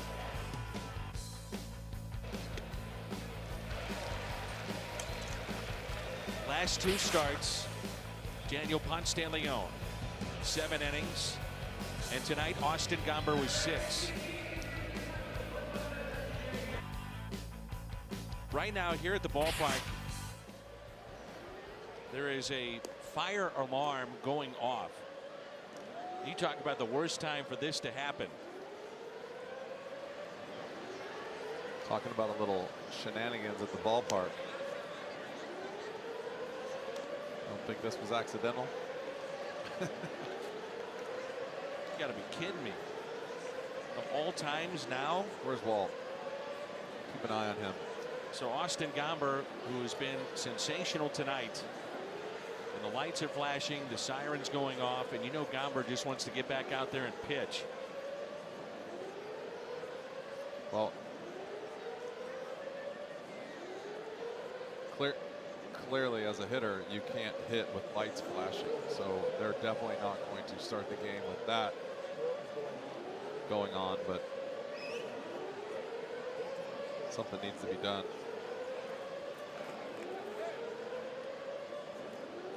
It's the batter's eye there, so obviously can't hit with that. You've got to be kidding me that this is happening at this point in the game with so much on the line for a young man that's making his first ever major league start.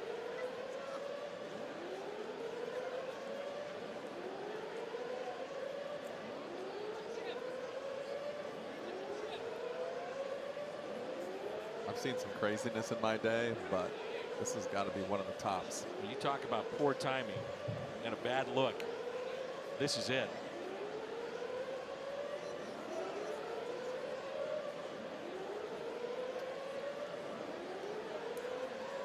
They're going to pull him off the field.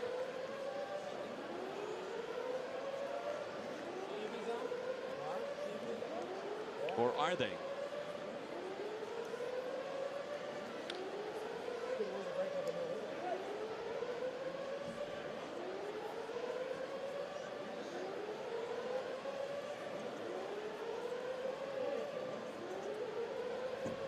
I think what they're telling Gomber just to go take a seat and rest. And now it stops. Lights are still going though and flashing. The siren is off, but the light's still flashing. You can't have that, I wouldn't imagine.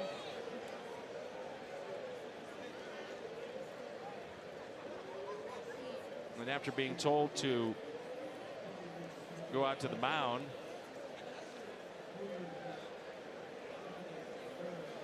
Cardinals, by the way, with some changes, with Munoz going from second to third, Carpenter going from third to first base, and Greg Garcia is at second. There's a look at the Dobbs Tire and Auto Center changes defensively for the Cardinals. This is a bad look, boy. Cannot have this happen. Not at this point. Not with everything that's on the line right now.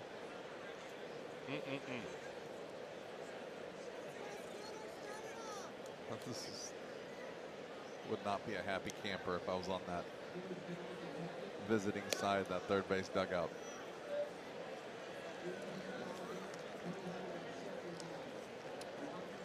There's Marcel, and that's what you do during a delay like this. Just stretch out your left quad. Meanwhile, nobody up and throwing in the Cardinals pen. Gomber just had a couple of warm-up tosses. Crowd tonight 18,379. 18379, and now the lights are out. And let's see what the umpire, I'm sure he's going to tell Gomber, make sure you're ready and loose. Man, are you kidding me? It's terrible.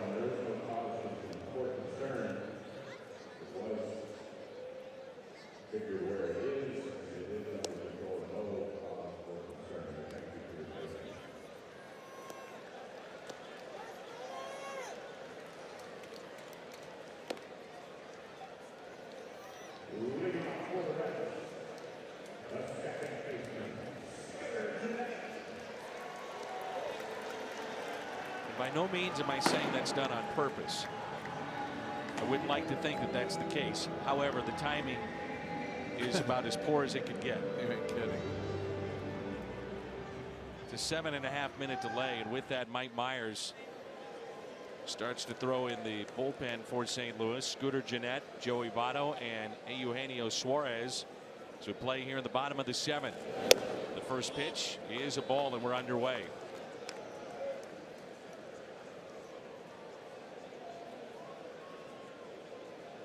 Gennett twice his fly to left. And a fly ball driven out to left center. Pham is there on the track to make the catch. Got a good jump and a very good play from Tommy Pham.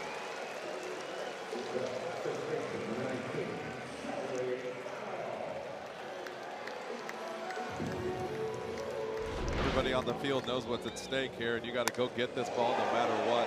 You have to run through the wall. Good job by Tommy Pham. And a huge plate appearance here.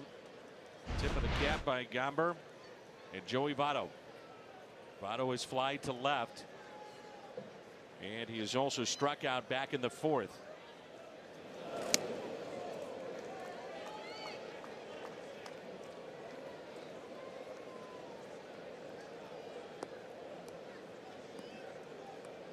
Here's a 1-0 pitch to Votto.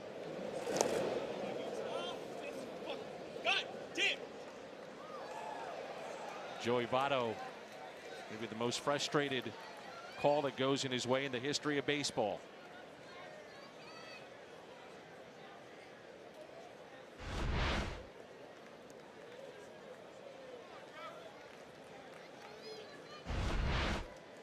So it hit his bat on the bounce. Wow. Initially it was ruled a ball, and then they overturned it. The video board here has 3-0. It should be 2-1. And Votto now 2-2. I don't know if I've ever seen that. I've seen some guys swing, especially not from Joey Votto. Some guys swinging some balls that are close to the ground, but not one that bounces like that and hops up and hits him. The 2-2. There's that slider right there.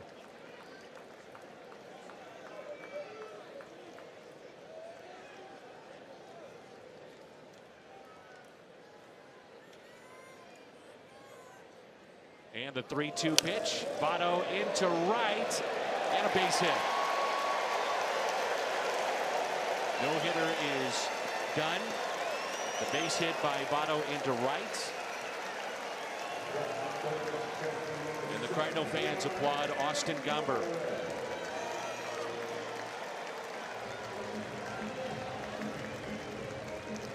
We were talking about that earlier. A hitter like Joey Votto gets really short with 2 strikes. He's looking for an off-speed pitch. He does a good job of hitting the slider right here for a base hit. Obviously the first base hit of the evening.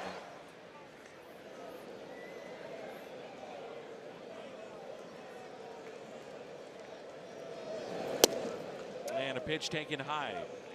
Here's Suarez. Pitch count up to 88 now.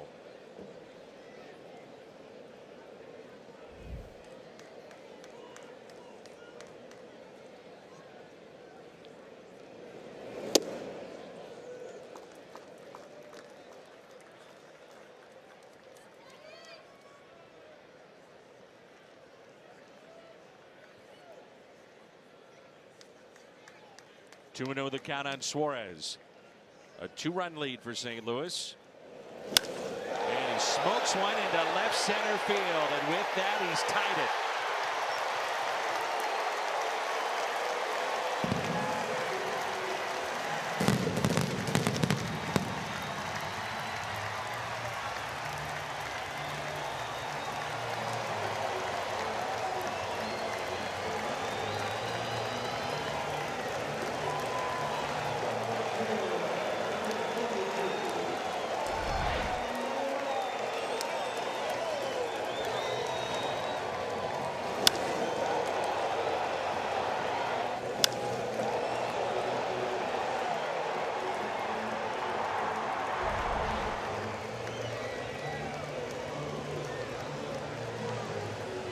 That'll be it for Mike Schilt, and he'll take out Austin Gomber.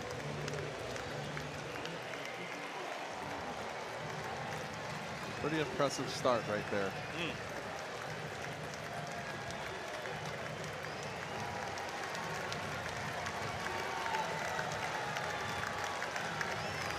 Last night, Suarez connects with number 21 and ties it up. And the Cardinals now turn to Mike Myers, the Ohio native. A Chevy Colt to the pen. Adam Duvall at the plate. Duvall is 0 for 2.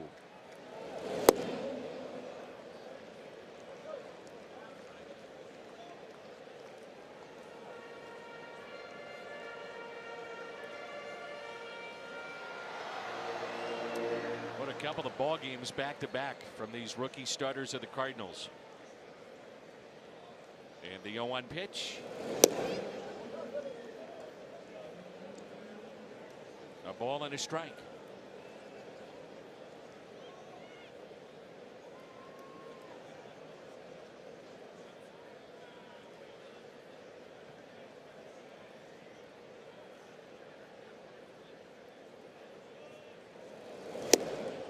Good fastball at 98.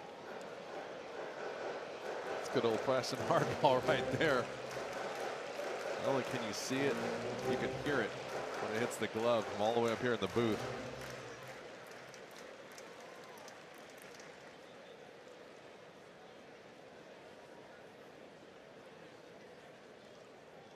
And the 1-2. Struck him out. 98 again. Mike Myers graduated from Grove City, Ohio High School. It's near Columbus.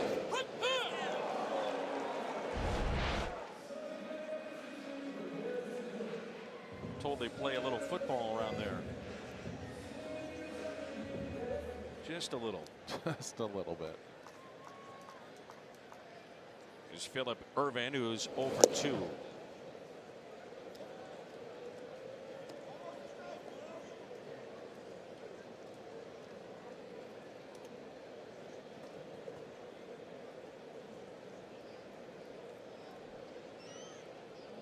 And the 1-0.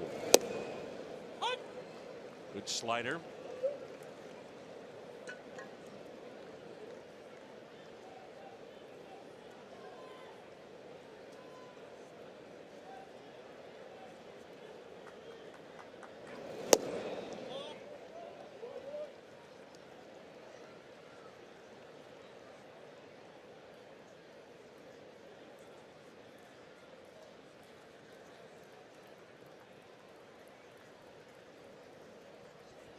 The 2-1 pitch taken just a bit high, and it's 3-1. Myers staring back in the batter's box. The home plate umpire Yachty kind of hesitant throwing it back. Pretty good pitch. It's just at the top of the Fox zone, but that's still a pretty good pitch.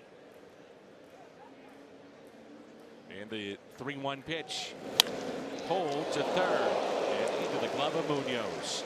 2-run homer hit by Suarez. That sends us to the 8th. Outstanding start from the lefty Austin Gomber.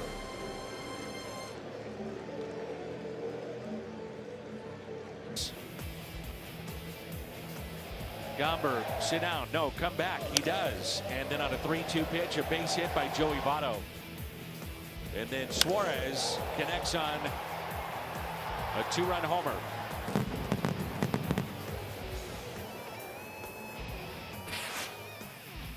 So the game summary tied up 2-2. Cardinals about hit the Reds 6-2. There's Paul DeYoung. Lorenzen still in the ballgame. Lorenzen gave up an infield hit to Gomber, then a walk, and got out of it. A fly out off the bat of Yadier Molina. Fouled back by DeYoung. 1 ball, 1 strike.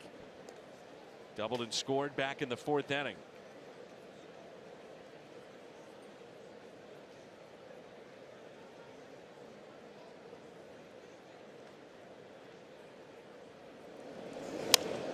And Paul with a fly Fly ball out to shallow center. And the catch from Billy Hamilton.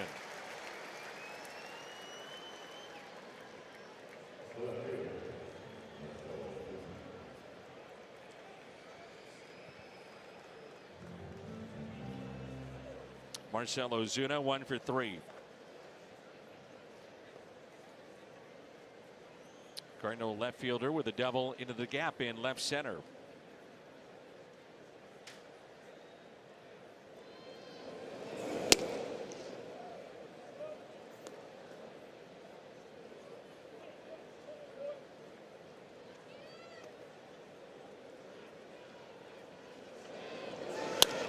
And Ozuna hits it off the end of the bat. Hamilton racing in, and a sliding catch by Billy Hamilton.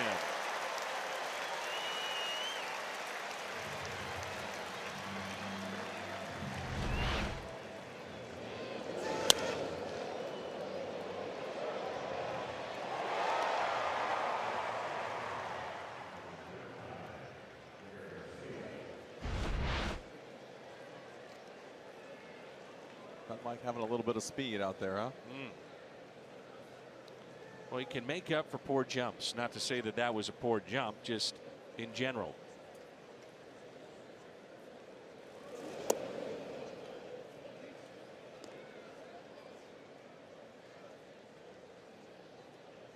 Jordan Hicks throwing in the Cardinals pen.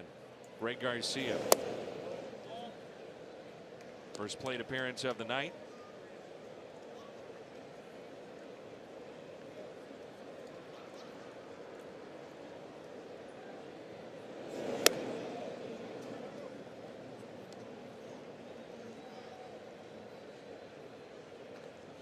Myers with 9 pitches, but Sunday 2 innings.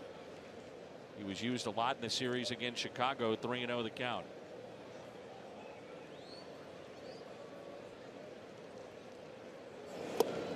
And it's a 2-out walk to Greg Garcia.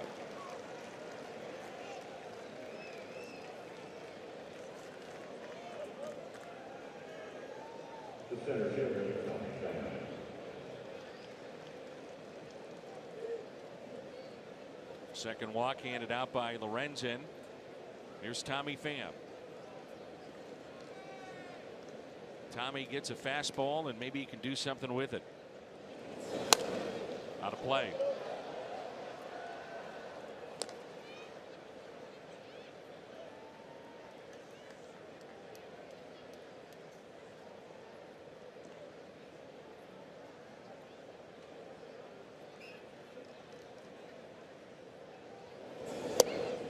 Oh, and 2. You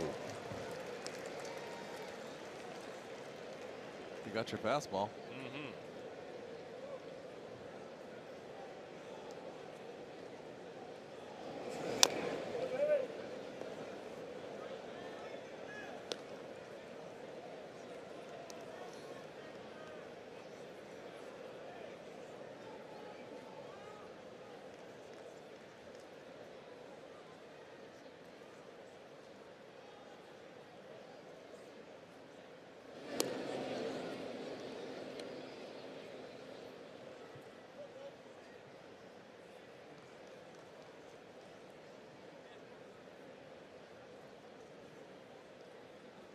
The 0-2 pitch to Tommy Pham. Instead of check on Greg Garcia.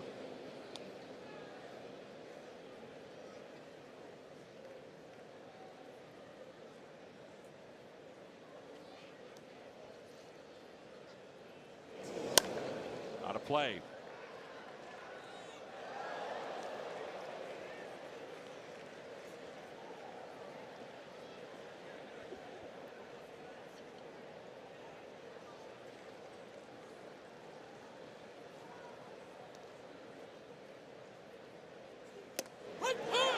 Strikeout of Tommy.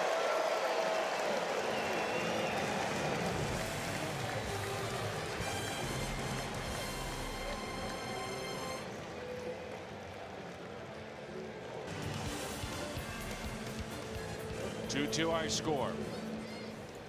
Jordan Hicks, or Chevy, called to the pen.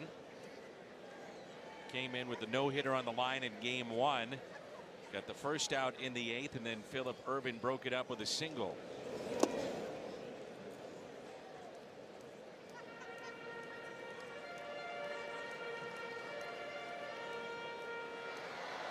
Hyundai pitch arsenal.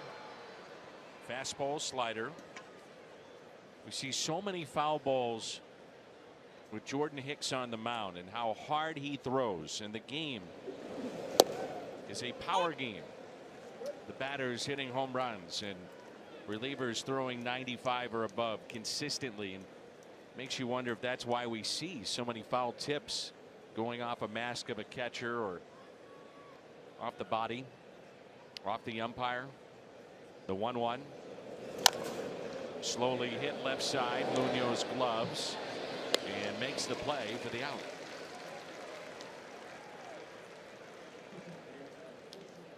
Dilson Herrera will be the pinch hitter, and last night he came through.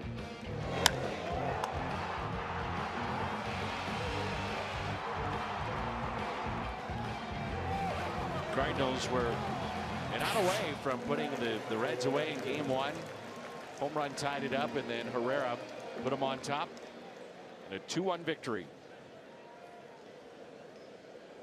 You agree with that, with the fastballs? Yeah, I was going to let you finish, but I think so. I think that the velocity definitely has something to play in that aspect, because it's hard. I mean, it's a round ball and a round bat, and even if you're on time with the pitch, you still have to square it up, and if you don't, the ball's fouled back. And I think you're right that velocity is definitely been paying a little bit of a toll on the catchers and the umpires. A ball and a strike. Herrera has 1 home run. That was pinch hit homer against the Cardinals earlier this month back home in St. Louis. The 1-1.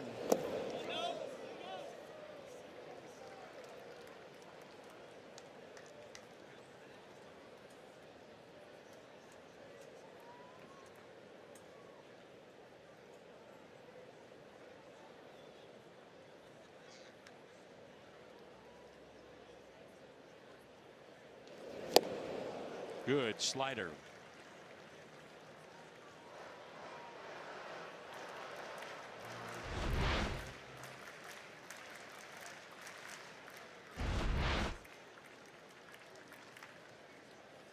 Two and two.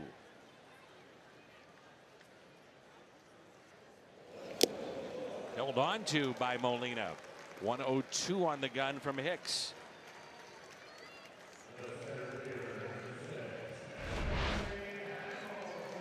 Good fastball right here. Talking about the foul tip right there. Foul tipped it right back in the glove, but definitely onto something there. Danny Mac. Just got me thinking about it with Hicks coming in, and you see so many strikeouts with other pitchers throwing hard. He gets a lot of foul balls. Now 2 outs, and here's Billy Hamilton. Hits it up the middle, and a base hit. The go-ahead run is aboard. Well, this is where you're asking Hicks to still get the hitter, but be quick to the plate and give Yadi a chance. Well, the good thing about Jordan Hicks is he doesn't have to use everything he's got to get velocity on the ball. He's got good run, so this shouldn't be a tough task for him. Mentally would be the challenge as far as just trying to rush and stay under control and not really worry too much. Let Yadi do the work.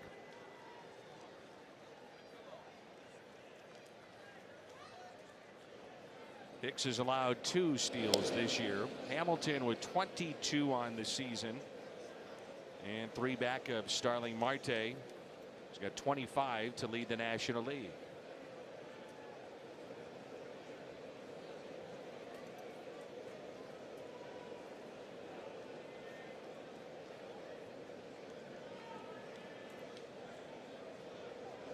I think it's also interesting as a hitter with a guy that you know can steal, like Billy Hamilton. You know, Peraza, do you take a pitch or two to give him the opportunity, or can you allow yourself to fall behind in a count? Yeah, I don't know if you can allow yourself to fall behind in the count, or not what you want.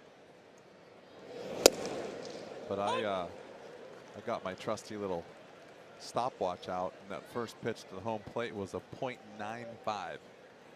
And you know, we talk about this 1.2, 1.3 is average time to run on. 1.3 is below a second to the plate, and that has to do with a little bit with 102-mile-an-hour fastball. Second pitch, he was just 1.1, so not even for speedy runner Hamilton to get to second base with Yachty throwing the ball. If Yachty has a chance and it's under 1.2 and he gets it cleanly, I mean, he's getting the guy. I think with Hamilton running, you got to be 1-2 and below. Anyone else, 1-3 is fine. 1-3 is about usually that trigger to go ahead and run. Obviously, his clock is a little bit quicker.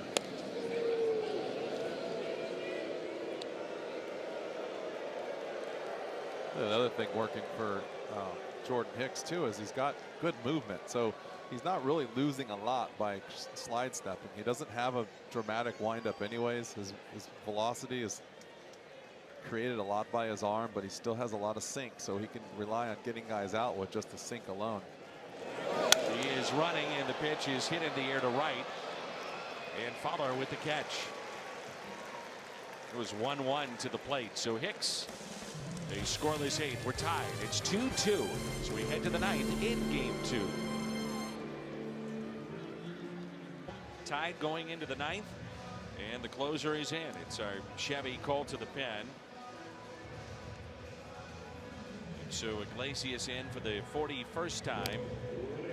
Dexter Fowler will be the batter, who's walked a couple of times and scored a run. You see Jairo Munoz for St. Louis. He's at the on-deck circle.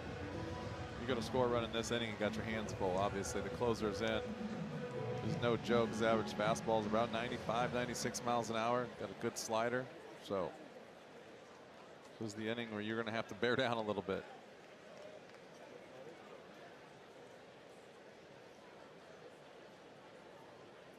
Down deep, you really don't want to go into the bottom of the ninth tied on the road. And strike one on Fowler.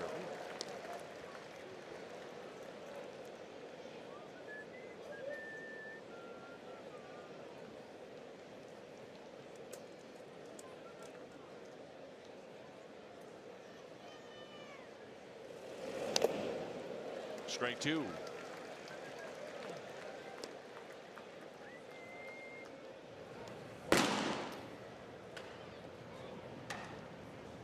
Someone is whistling. I guess near a field mic. I'm sure it's not in your own head. Maybe it is. The way things have gone. Are you hearing things over there, partner? No, I'm not.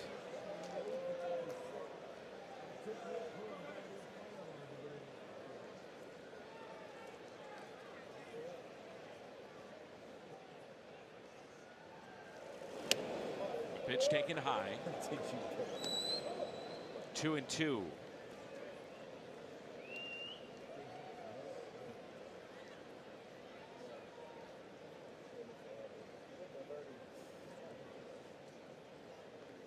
And time called.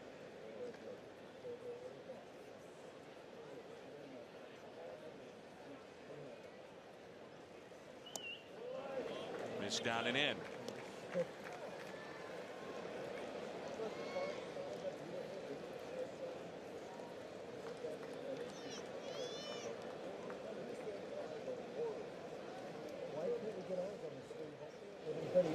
And Fowler hits it out in front of the plate. Can he beat it out to first? And he's out.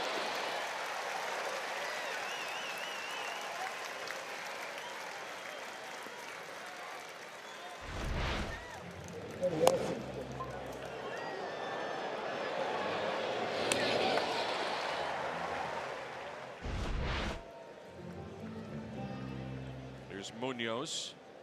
Harrison Bader at the on-deck circle. Munoz with an RBI double back in the 7th inning. 1 for 3 on the night.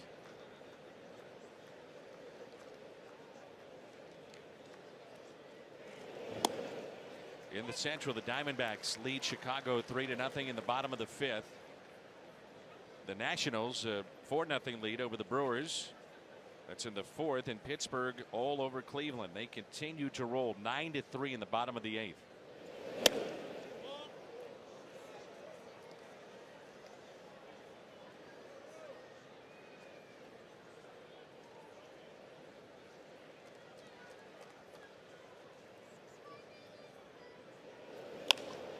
Little flare out to shallow right field. And the catch made by Irvin. 2 outs.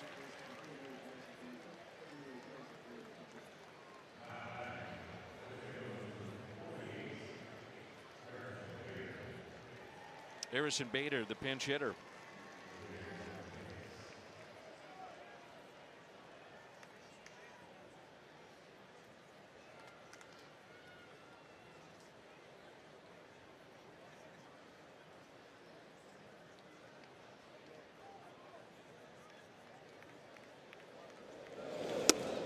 I would think that this might be a tough matchup for Bader with the slider and the arm angle of Iglesias, but as you talked about, it could be a guessing game. You get that fastball or guess right, do some damage.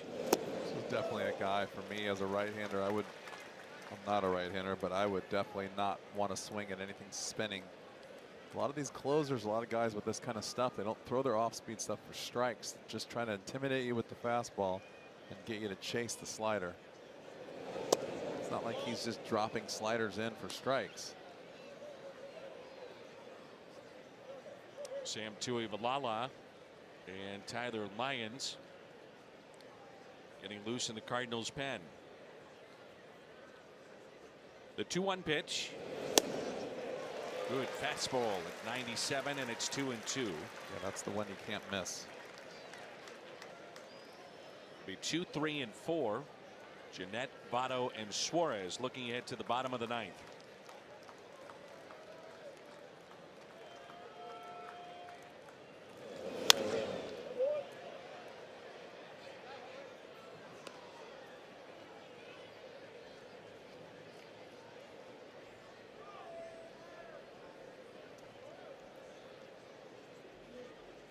Been some talk that teams would be in on Iglesias, and you could see why. I think he's got to be one of the toughest at bats, especially in the Central.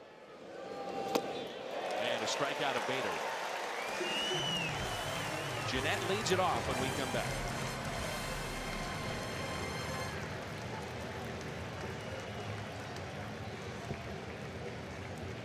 Jordan Hicks. There's Tyler Lyons. A couple of tough lefties here, all-stars, and Scooter Gennett and Joey Votto to start, and then Suarez, who tied the game up back in the 7th with a 2-run homer.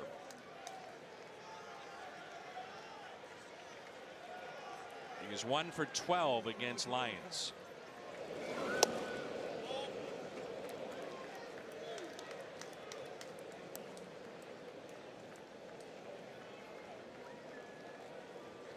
Lyons, key for him, consistency with that breaking pitch. The 1-0. Pretty good pitch right there. It's talk about the guessing game. Scooter Gennett was definitely looking for the fastball right here.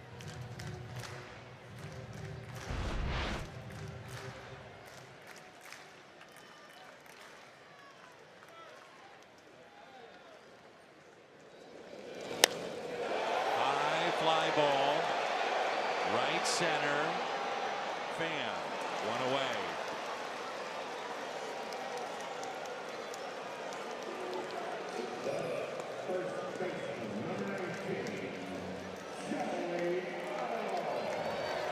The batter is Votto.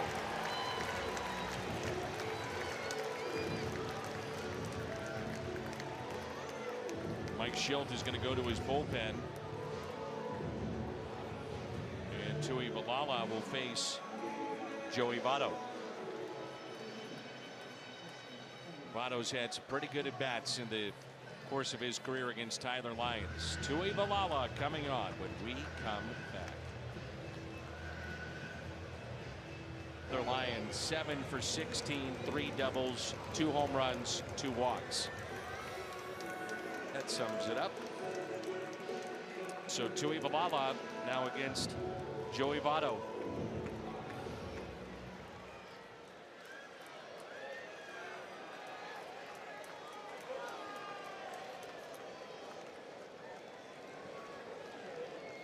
He's 0 for 2 with the strikeout against him. Votto rips it, but foul. He was ready for that first pitch.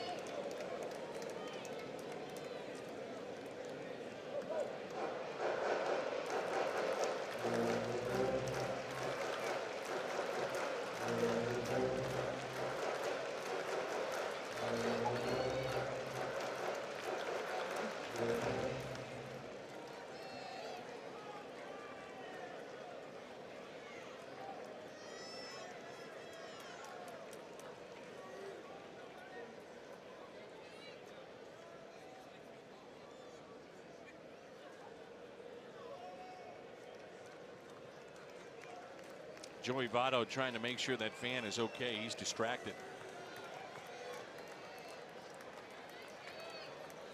Well, he got the baseball. Seems to be okay. And the 0-1 pitch. He's still not paying attention, as I was just told. Come on, people. In the front row.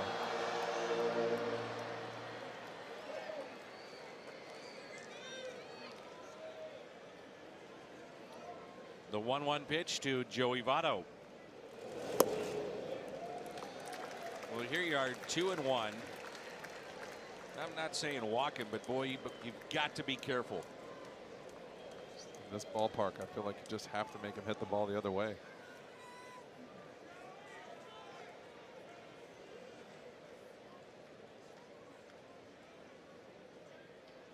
And Votto pulls it foul. Change up out in front.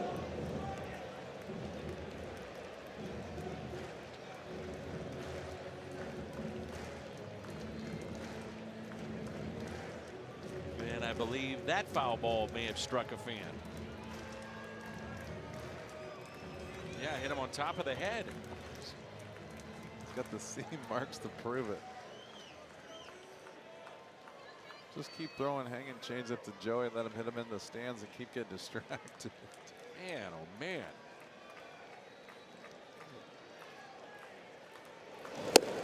Strikeout of Votto. I truly believe that's the way you have to finish Joey Votto. You have to go up, you have to go hard. He's going to take a lot of these pitches.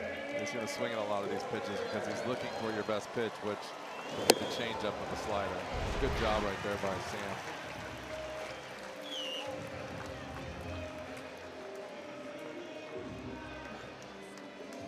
Suarez tied it for the second consecutive night. Back in the 7th inning, the 2-run homer. 2-2 our score. We're in the bottom of the 9th. Strike one.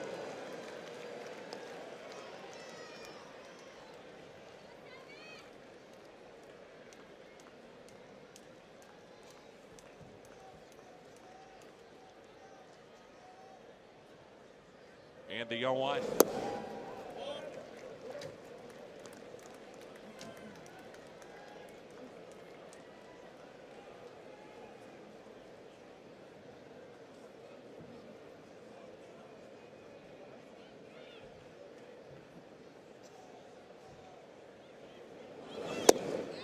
Going to be interesting to hear from Mike Schilt with Suarez up back in the 7th after the first hit in the game for the Reds.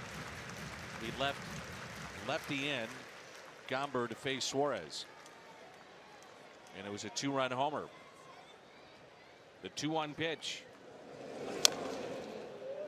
Mike has been tremendous with us in explaining decisions and why he does what he does. Well, he definitely didn't think he was going to throw him a hanging changeup. Sure. I'm sure of that, but those are just parts of the game that you have to deal with.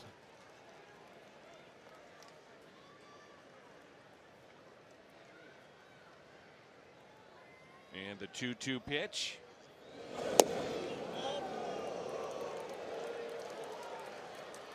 Mike has done a really good job keeping things upbeat, trying to keep the level of excitement up, even though last night was a very disappointing and tough loss. 3-2 pitch. Got him. Sends us to the 10th. Good work by Tui Valala. Back-to-back strikeouts of Votto and Suarez.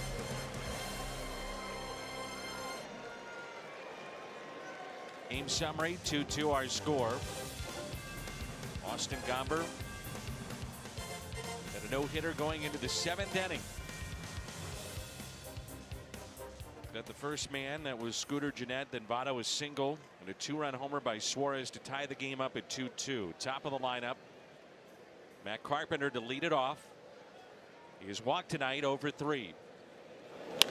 And Carpenter on the first pitch hits it a mile high. Backing up, Suarez. 1 pitch and 1 out.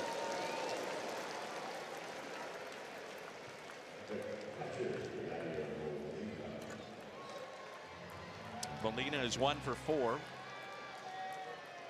Struck out his first 2 plate appearances. Single to right. 2-strike pitch with 1 out in the 6th. And fly to right with the bases loaded in the 7th. Carp would like to have that pitch back. Whew. He hasn't been missing many of those.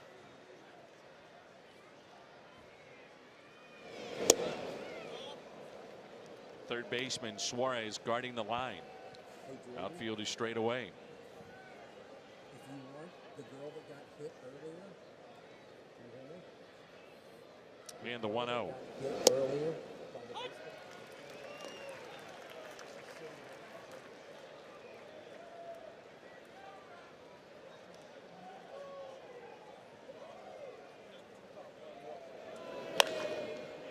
On a play.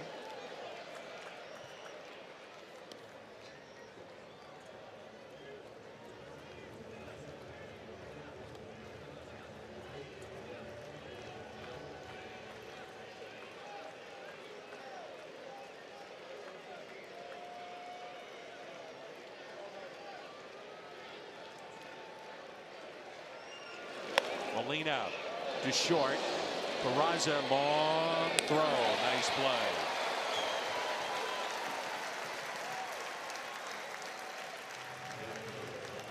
Deep in the hole at short. Ball's hit pretty good, but he's got plenty of time at the Yachty running. Another nice handy hop for him right there.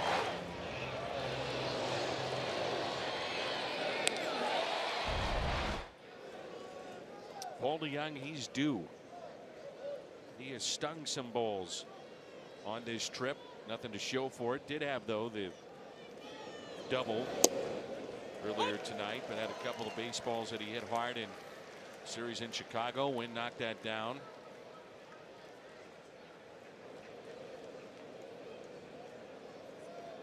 And the 0-1.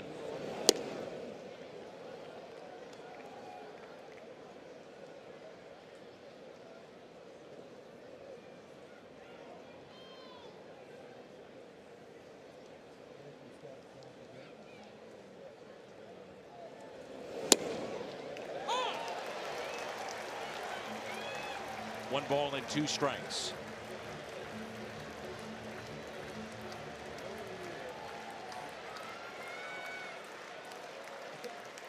And the next 2 to Young. 2-2.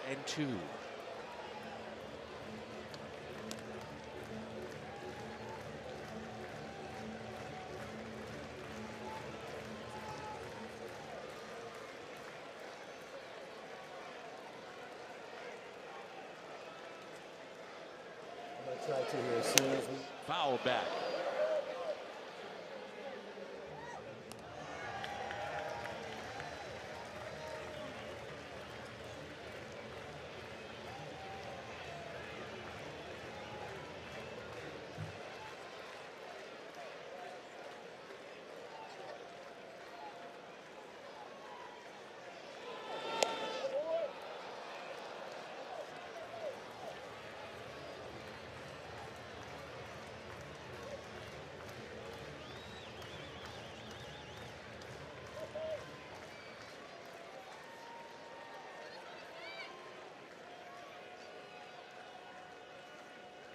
3-2 pitch.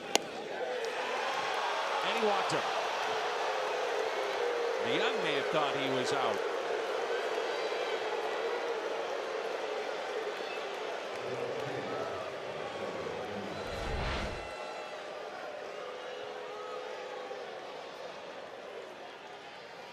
The reaction of the closer of the Reds. Oh. And a 2-out walk.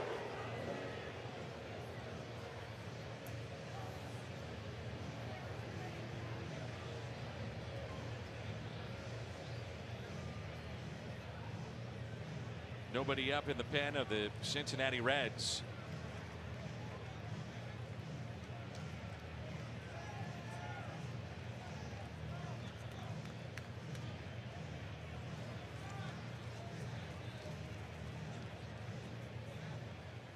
Ozuna does have a home run against Raisel Iglesias, 1 for 3.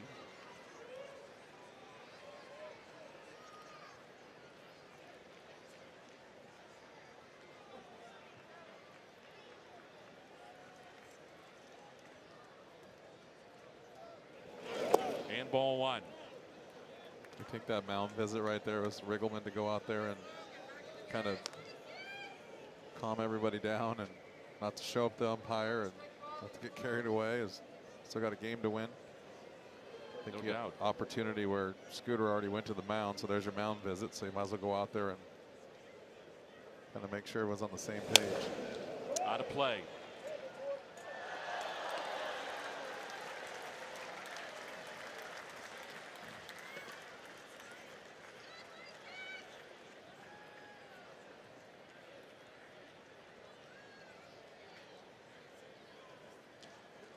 One ball, one strike. Ozuna with 10 home runs this year.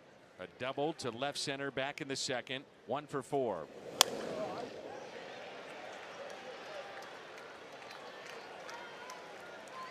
One and 2.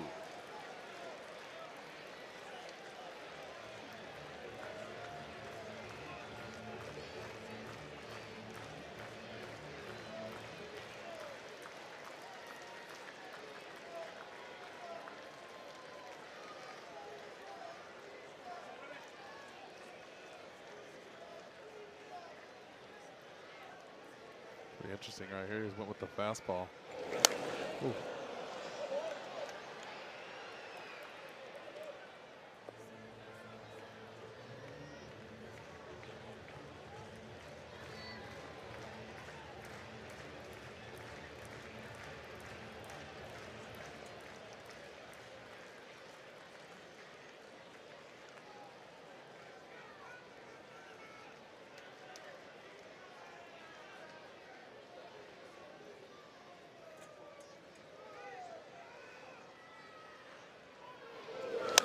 Ozuna with a fly ball. Right center. And the catch is made.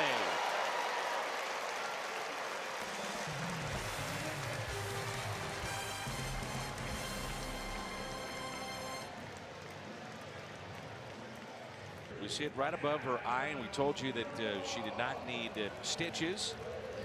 And Mom is okay. She's okay. She's behind that protective netting. And also has the baseball. So good to see her here. Everything's okay.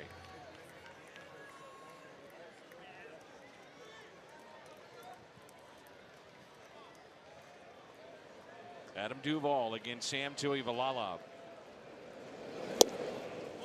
Tuivailala had back-to-back strikeouts of Votto and Suarez to end the bottom of the 9th.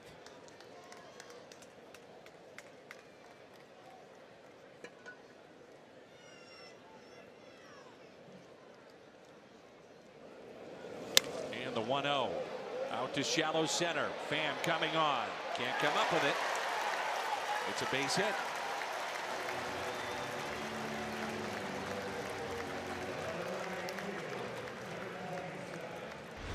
Muscled it out to center field.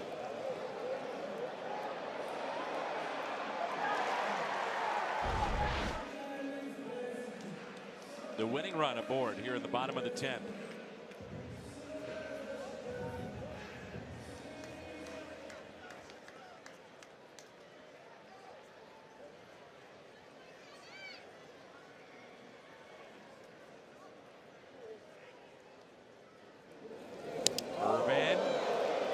to bunt. And he's hit by the pitch, and Mike Schilt and the Cardinals may want to come out and say that he offered at it. Wow. I almost think that was a foul ball as much as You can see Mike going Schilt around at it. pointed to James Hoy, the home plate umpire, to check with Jeff Kellogg, the crew chief, if he offered at it.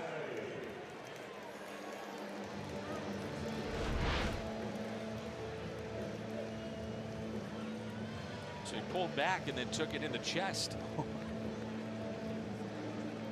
Oh, they were definitely correct on that.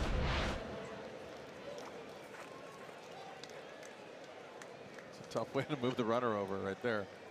Tough way to get on. There's Kurt Casale, base hit, may win it.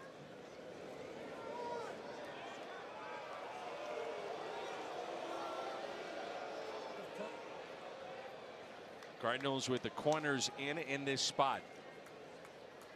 And it's one of those things. Do you take 3 cracks at it swinging away, or do you bunt?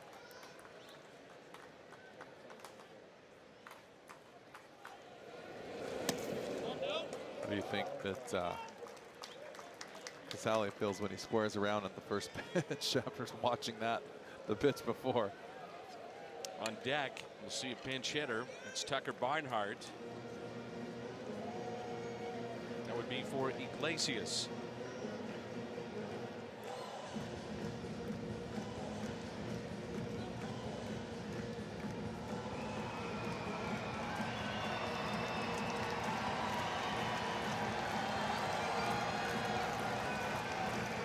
The wheels spinning again on both sides. This is an interesting situation because you get the bunt, you walk Barnhart, you've got Billy Hamilton and Peraza to deal with. No easy way. This is why when people see the lineup at the bottom of the lineup, you know, the bottom of the 10th, bottom of the 11th, whatever it may be at any time, like, oh, it's just the bottom of the lineup. Get through that, try to score before they get to the top again. It's not that easy.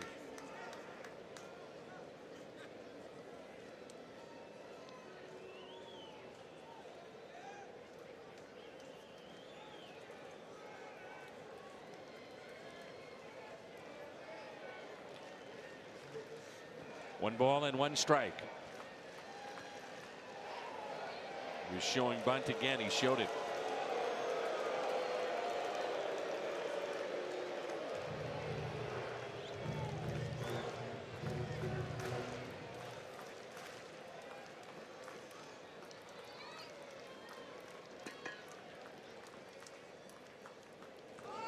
Squares, gets the bunt down. Munoz to third. They got him.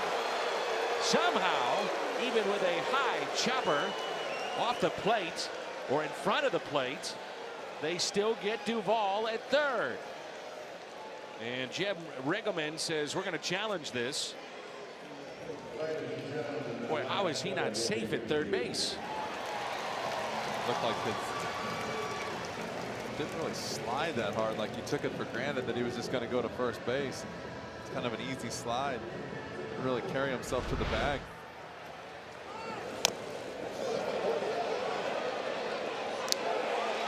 Oh, that was close. It's a heck of a play by Munoz.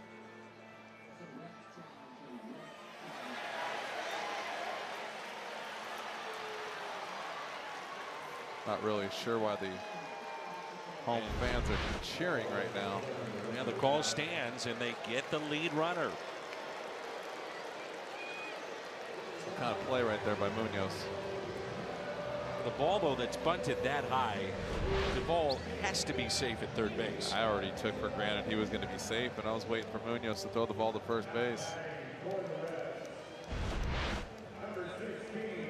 It's a big, big play.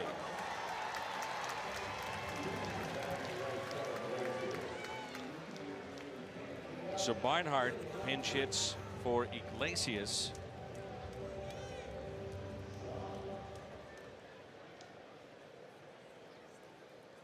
Winker and Dixon still available on their bench.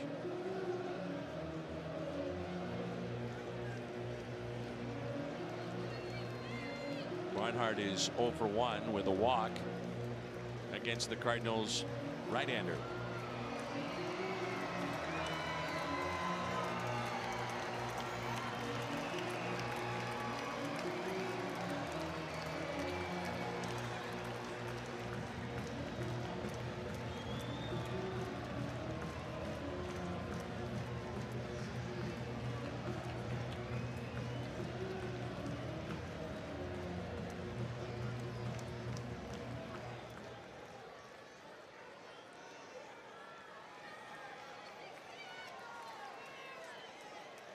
So 1 out and runners at first and second.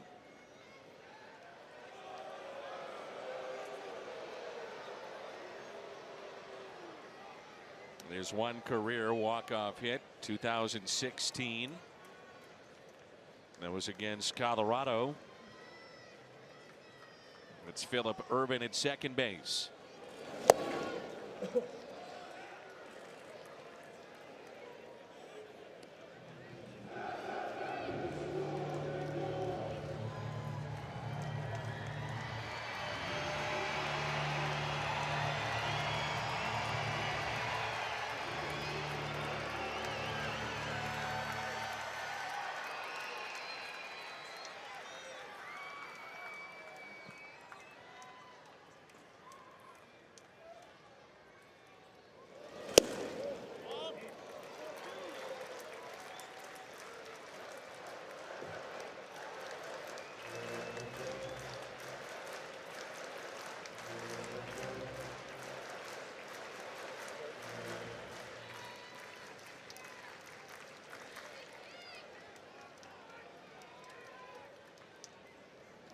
The 2-0 pitch to Tucker Barnhart.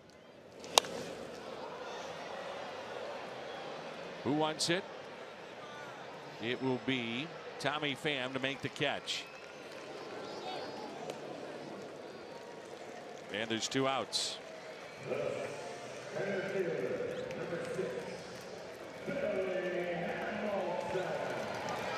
Tuivailala 1 out of way from pitching out of trouble here in the 10th.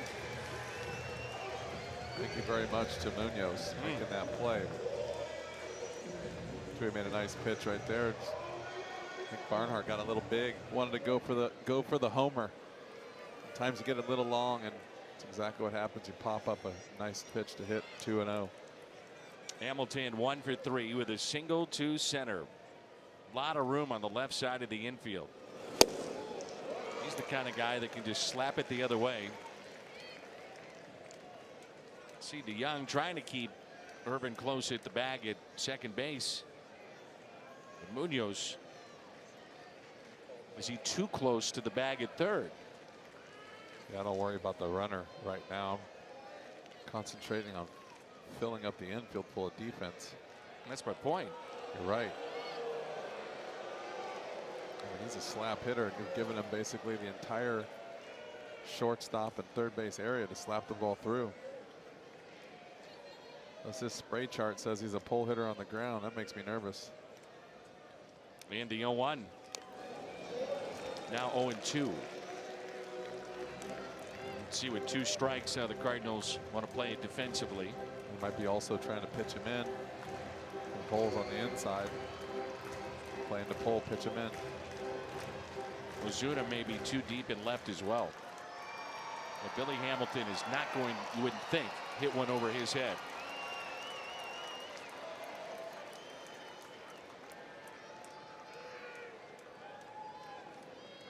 And the 0-2 pitch to Hamilton.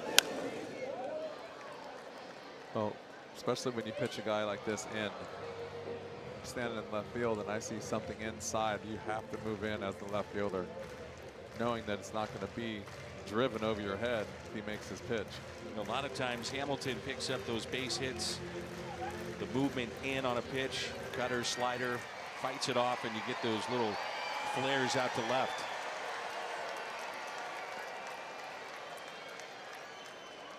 Nothing in 2 the count. And Hamilton drives it into right. Fowler going back, and he's got it. Good work by Sam Tuivailala.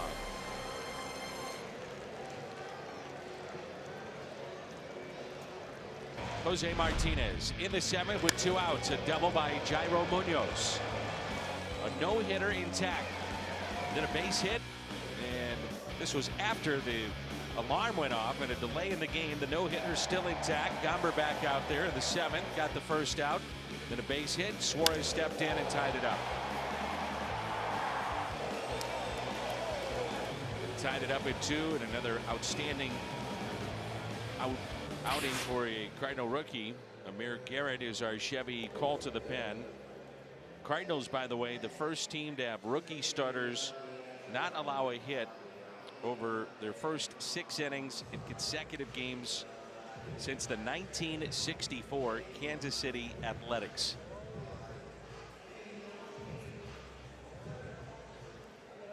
That out of your memory banks too, I think, right? Oh, sure. Had to be when you were just up and coming. Yeah. Maybe doing a AAA game. Mm-hmm.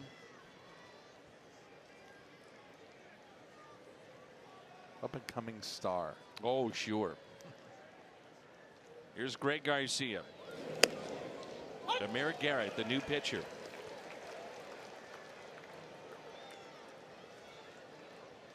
Garcia drew a walk back in the 8th.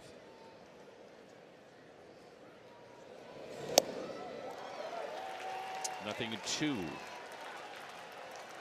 Garcia here, then Tommy Pham and Dexter Fowler. I don't know about you, I thought Billy Hamilton gave that a ride. Definitely sounded loud from up here. I thought it was going to go a little bit further than it did. Garcia waves at it, strikes out. This guy's got some good stuff right here. Garrett's got a good fastball and a nasty slider. Cardinals have struck out now 11 times in the ballgame.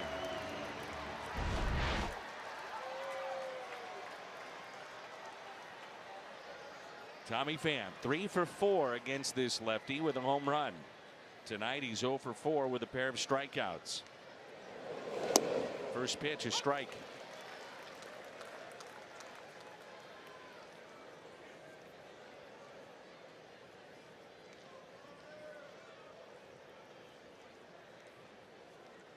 The 0-1. Fastball high at 97.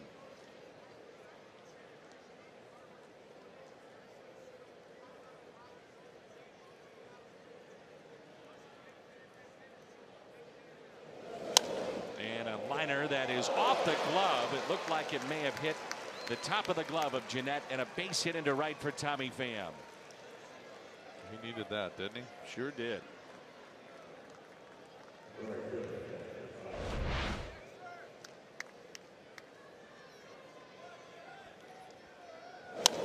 Just above the glove. Skeeter Jeanette. I thought he was going to catch the ball. Every time he jumps or does something, it seems like it's going to work out for him right now. So wouldn't have surprised me one bit.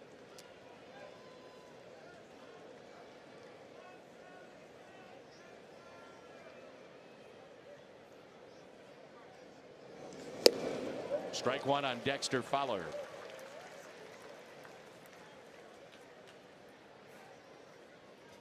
Fowler with a pair of walks tonight and a run scored.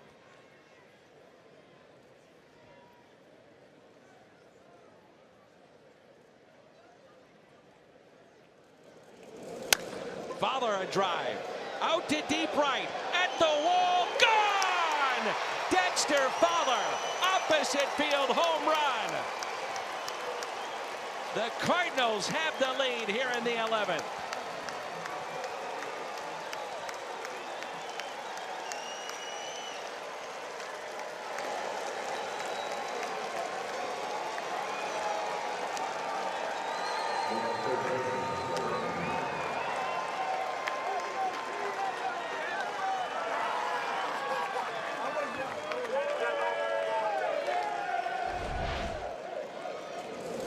Never know in this ballpark, Danny Mac. He knew that ball was gone as soon as he hit it.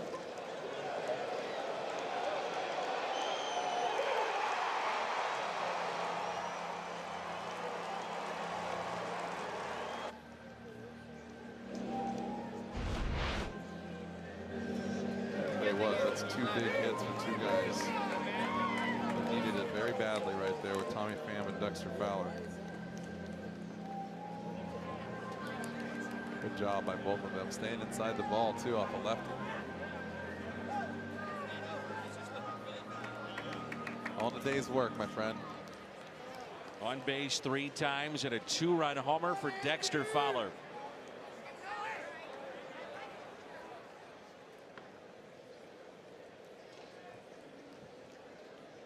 Greg Holland is sat down, but Norris is hot and ready to go as Munoz drops to a knee for strike 1.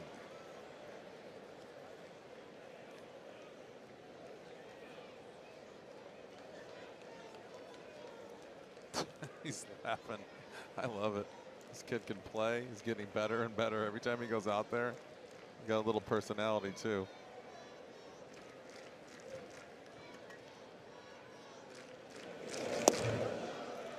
Took something off of it, and it's 0-2. The Reds have the top of their lineup. Looking ahead to the bottom of this 11th inning. Peraza, Jeanette, and Votto. Munoz with a fly ball into right. This will be out number 2.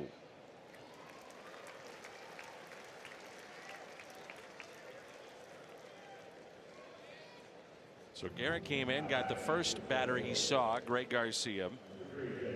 Tommy Pham the base hit into right, and Fowler a 2-run opposite field home run.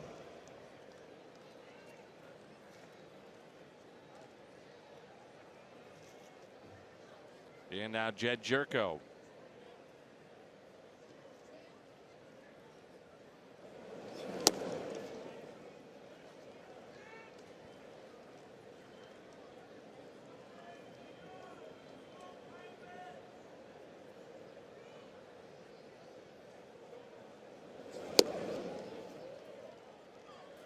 After such a tough night in game 1 and the way things were unfolding here in game 2, give the Cardinals credit.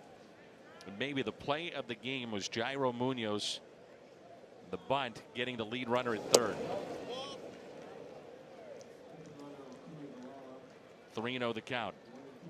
You know, Jerko's got the green light with a fastball more than likely coming. See what he can do with it. Way outside.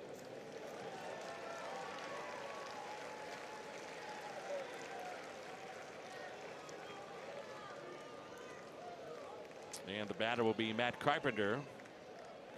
Struck out twice, lined out to left, walked, and popped out.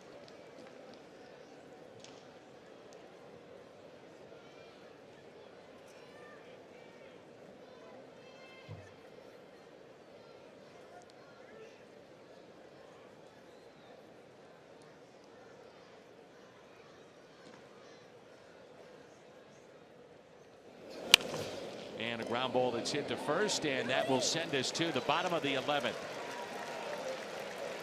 Dexter Fowler from the right side of the plate.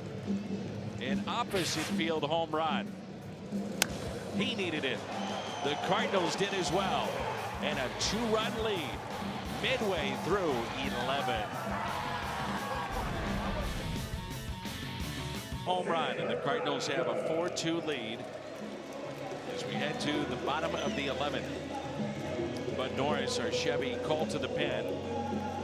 He said after the game last night, the only thing I can hope for is to get back in there tonight. Well, here you go. That's all you can do. Get back out on the mound and go again. Make up for it.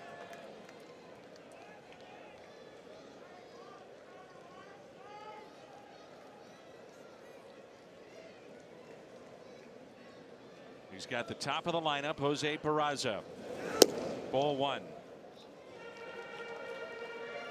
Peraza has grounded out twice and flied out twice. He's 0 for 4, but he's 2 for 6 against Norris. Jeanette to follow, and then Joey Votto. And the 1-0 pitch by Norris. Popped up. Carpenter giving chase back to the infield. Watch out. Up on the tarp, he seems to be fine. Playing in a visiting ballpark always gets you a little nervous when you see that. I don't like that at all. That tarp, somehow it'll come up and get you.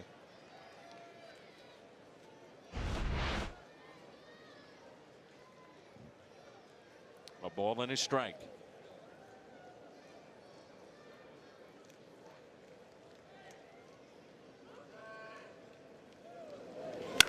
Peraza, base hit.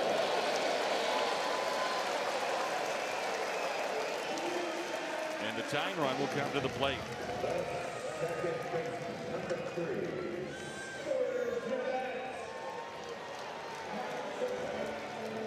We've got back-to-back lefty batters that are awfully tough.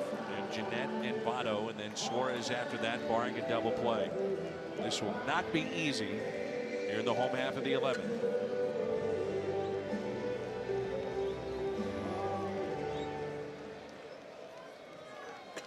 Jeanette last time up faced Tyler Lyons, fly to center. He's done that twice tonight. Also twice fly to left. The Reds with 5 hits, the Cardinals with 8. St. Louis again missed opportunities at times tonight with 9 left on. They lead 4-2. And strike one. John Brebbia starts to throw in the Cardinals' pen.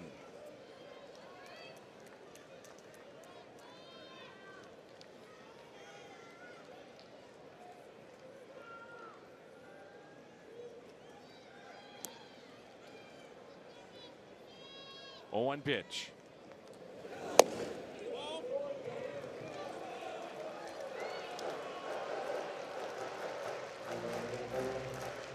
A ball and a strike.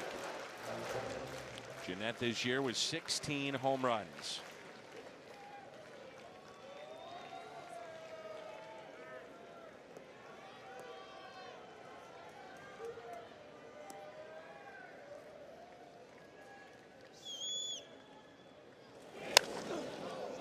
On a play.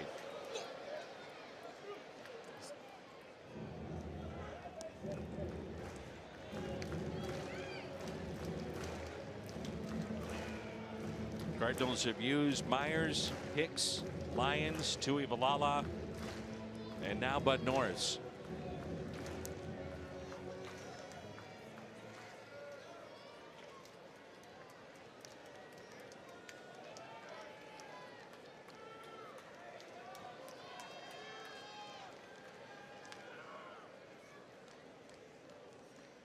The 1-2 pitch.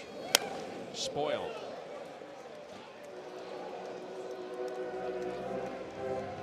The plexiglass of one of the suites here at the Great American Ballpark. Line one foul, you've got a good chance to get a seat.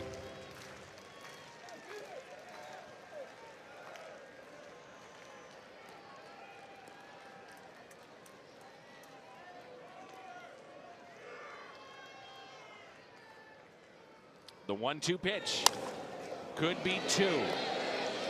Out there onto first, and it's thrown away. So Jeanette will wind up at second base, and Aaron DeYoung. That eliminates the potential, the ground ball double play, and it brings in Joey Votto, and one swing can tie it up. This is a great pitch right here, exactly where Yachty wanted it. Just a bad throw by DeYoung. Unlucky bounce.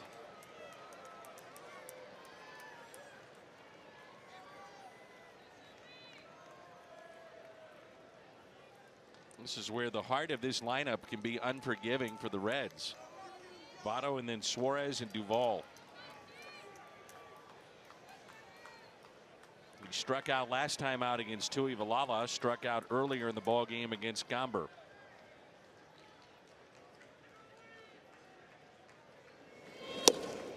Challenged him with a fastball at 95.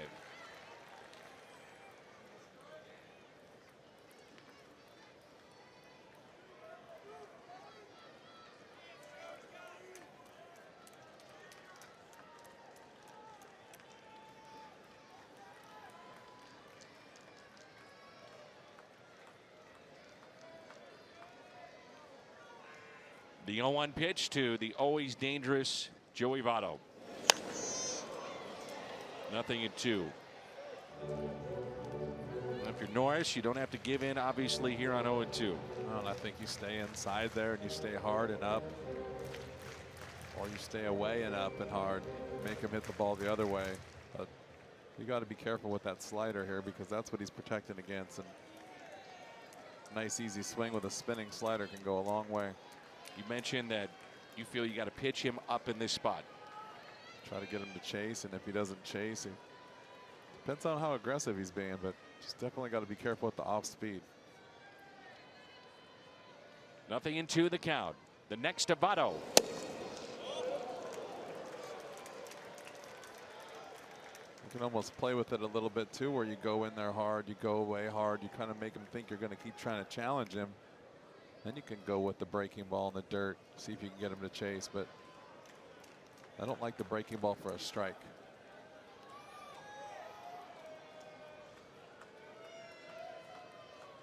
One ball and 2 strikes. The next to Votto in the dirt. 2-2. You see how he takes that pitch? That makes me think that he's really trying to protect against soft. Doesn't want to swing in anything bad. That's why I think challenging him with the fastball, maybe borderline up, is the right call.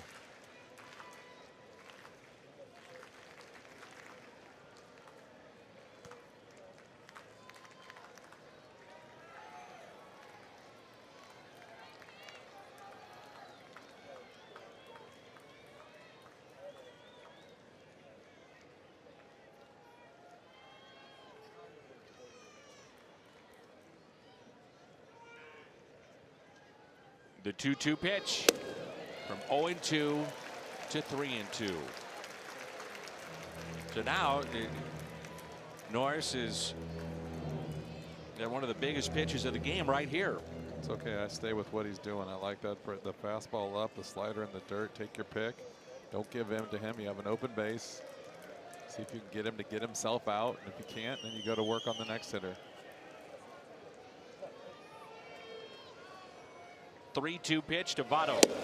Inside corner. Struck him out. And he wins the battle against Votto. Great job by Norris right there. That's exactly what I'm talking about. He's not looking for a fastball. He's trying to protect. Good job right here by Bud.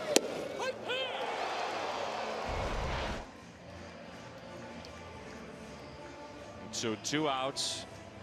Mound visit with Suarez coming up. Hit the 2-run homer back in the 7th to tie this game up at 2-2. A reminder, extra innings brought to you by AT&T.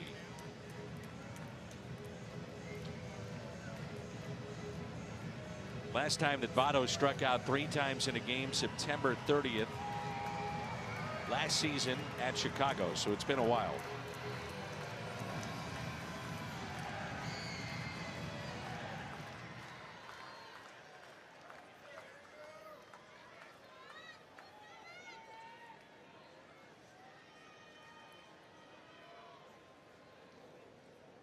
Two outs, runner at second, tying run at the plate. Suarez earlier tonight, home run number 21. And ball 1.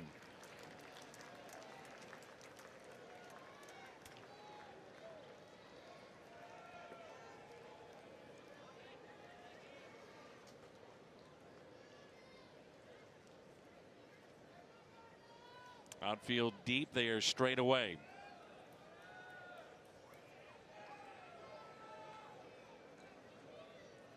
The 1-0 pitch off the plate. It's dangerous here. I mean, first base open. You just saw the head-to-head matchup, and now it's an intentional walk. But you bring in a guy like Duvall, you know he's got power, and he represents the winning run. Yeah, but you go back to Suarez, and you see that he's 4 for 4. Everybody in the ballpark in the dugouts know that he's 4 for 4 with the home run, and Bud does a nice job right there. He throws sliders that he thinks he can get, maybe a swing and a chase, maybe a rollover, and if he doesn't get it, then you move on to the next guy. And this is just how you have to play the game. You have to slow the game down and go pitch by pitch, hitter by hitter, and not get too crazy and carried away. Keep yourself in the game, slow everything down. And you saw the numbers there for Duvall, 4 for 5 against Norris. So 2 outs and 2 on. First pitch is strike.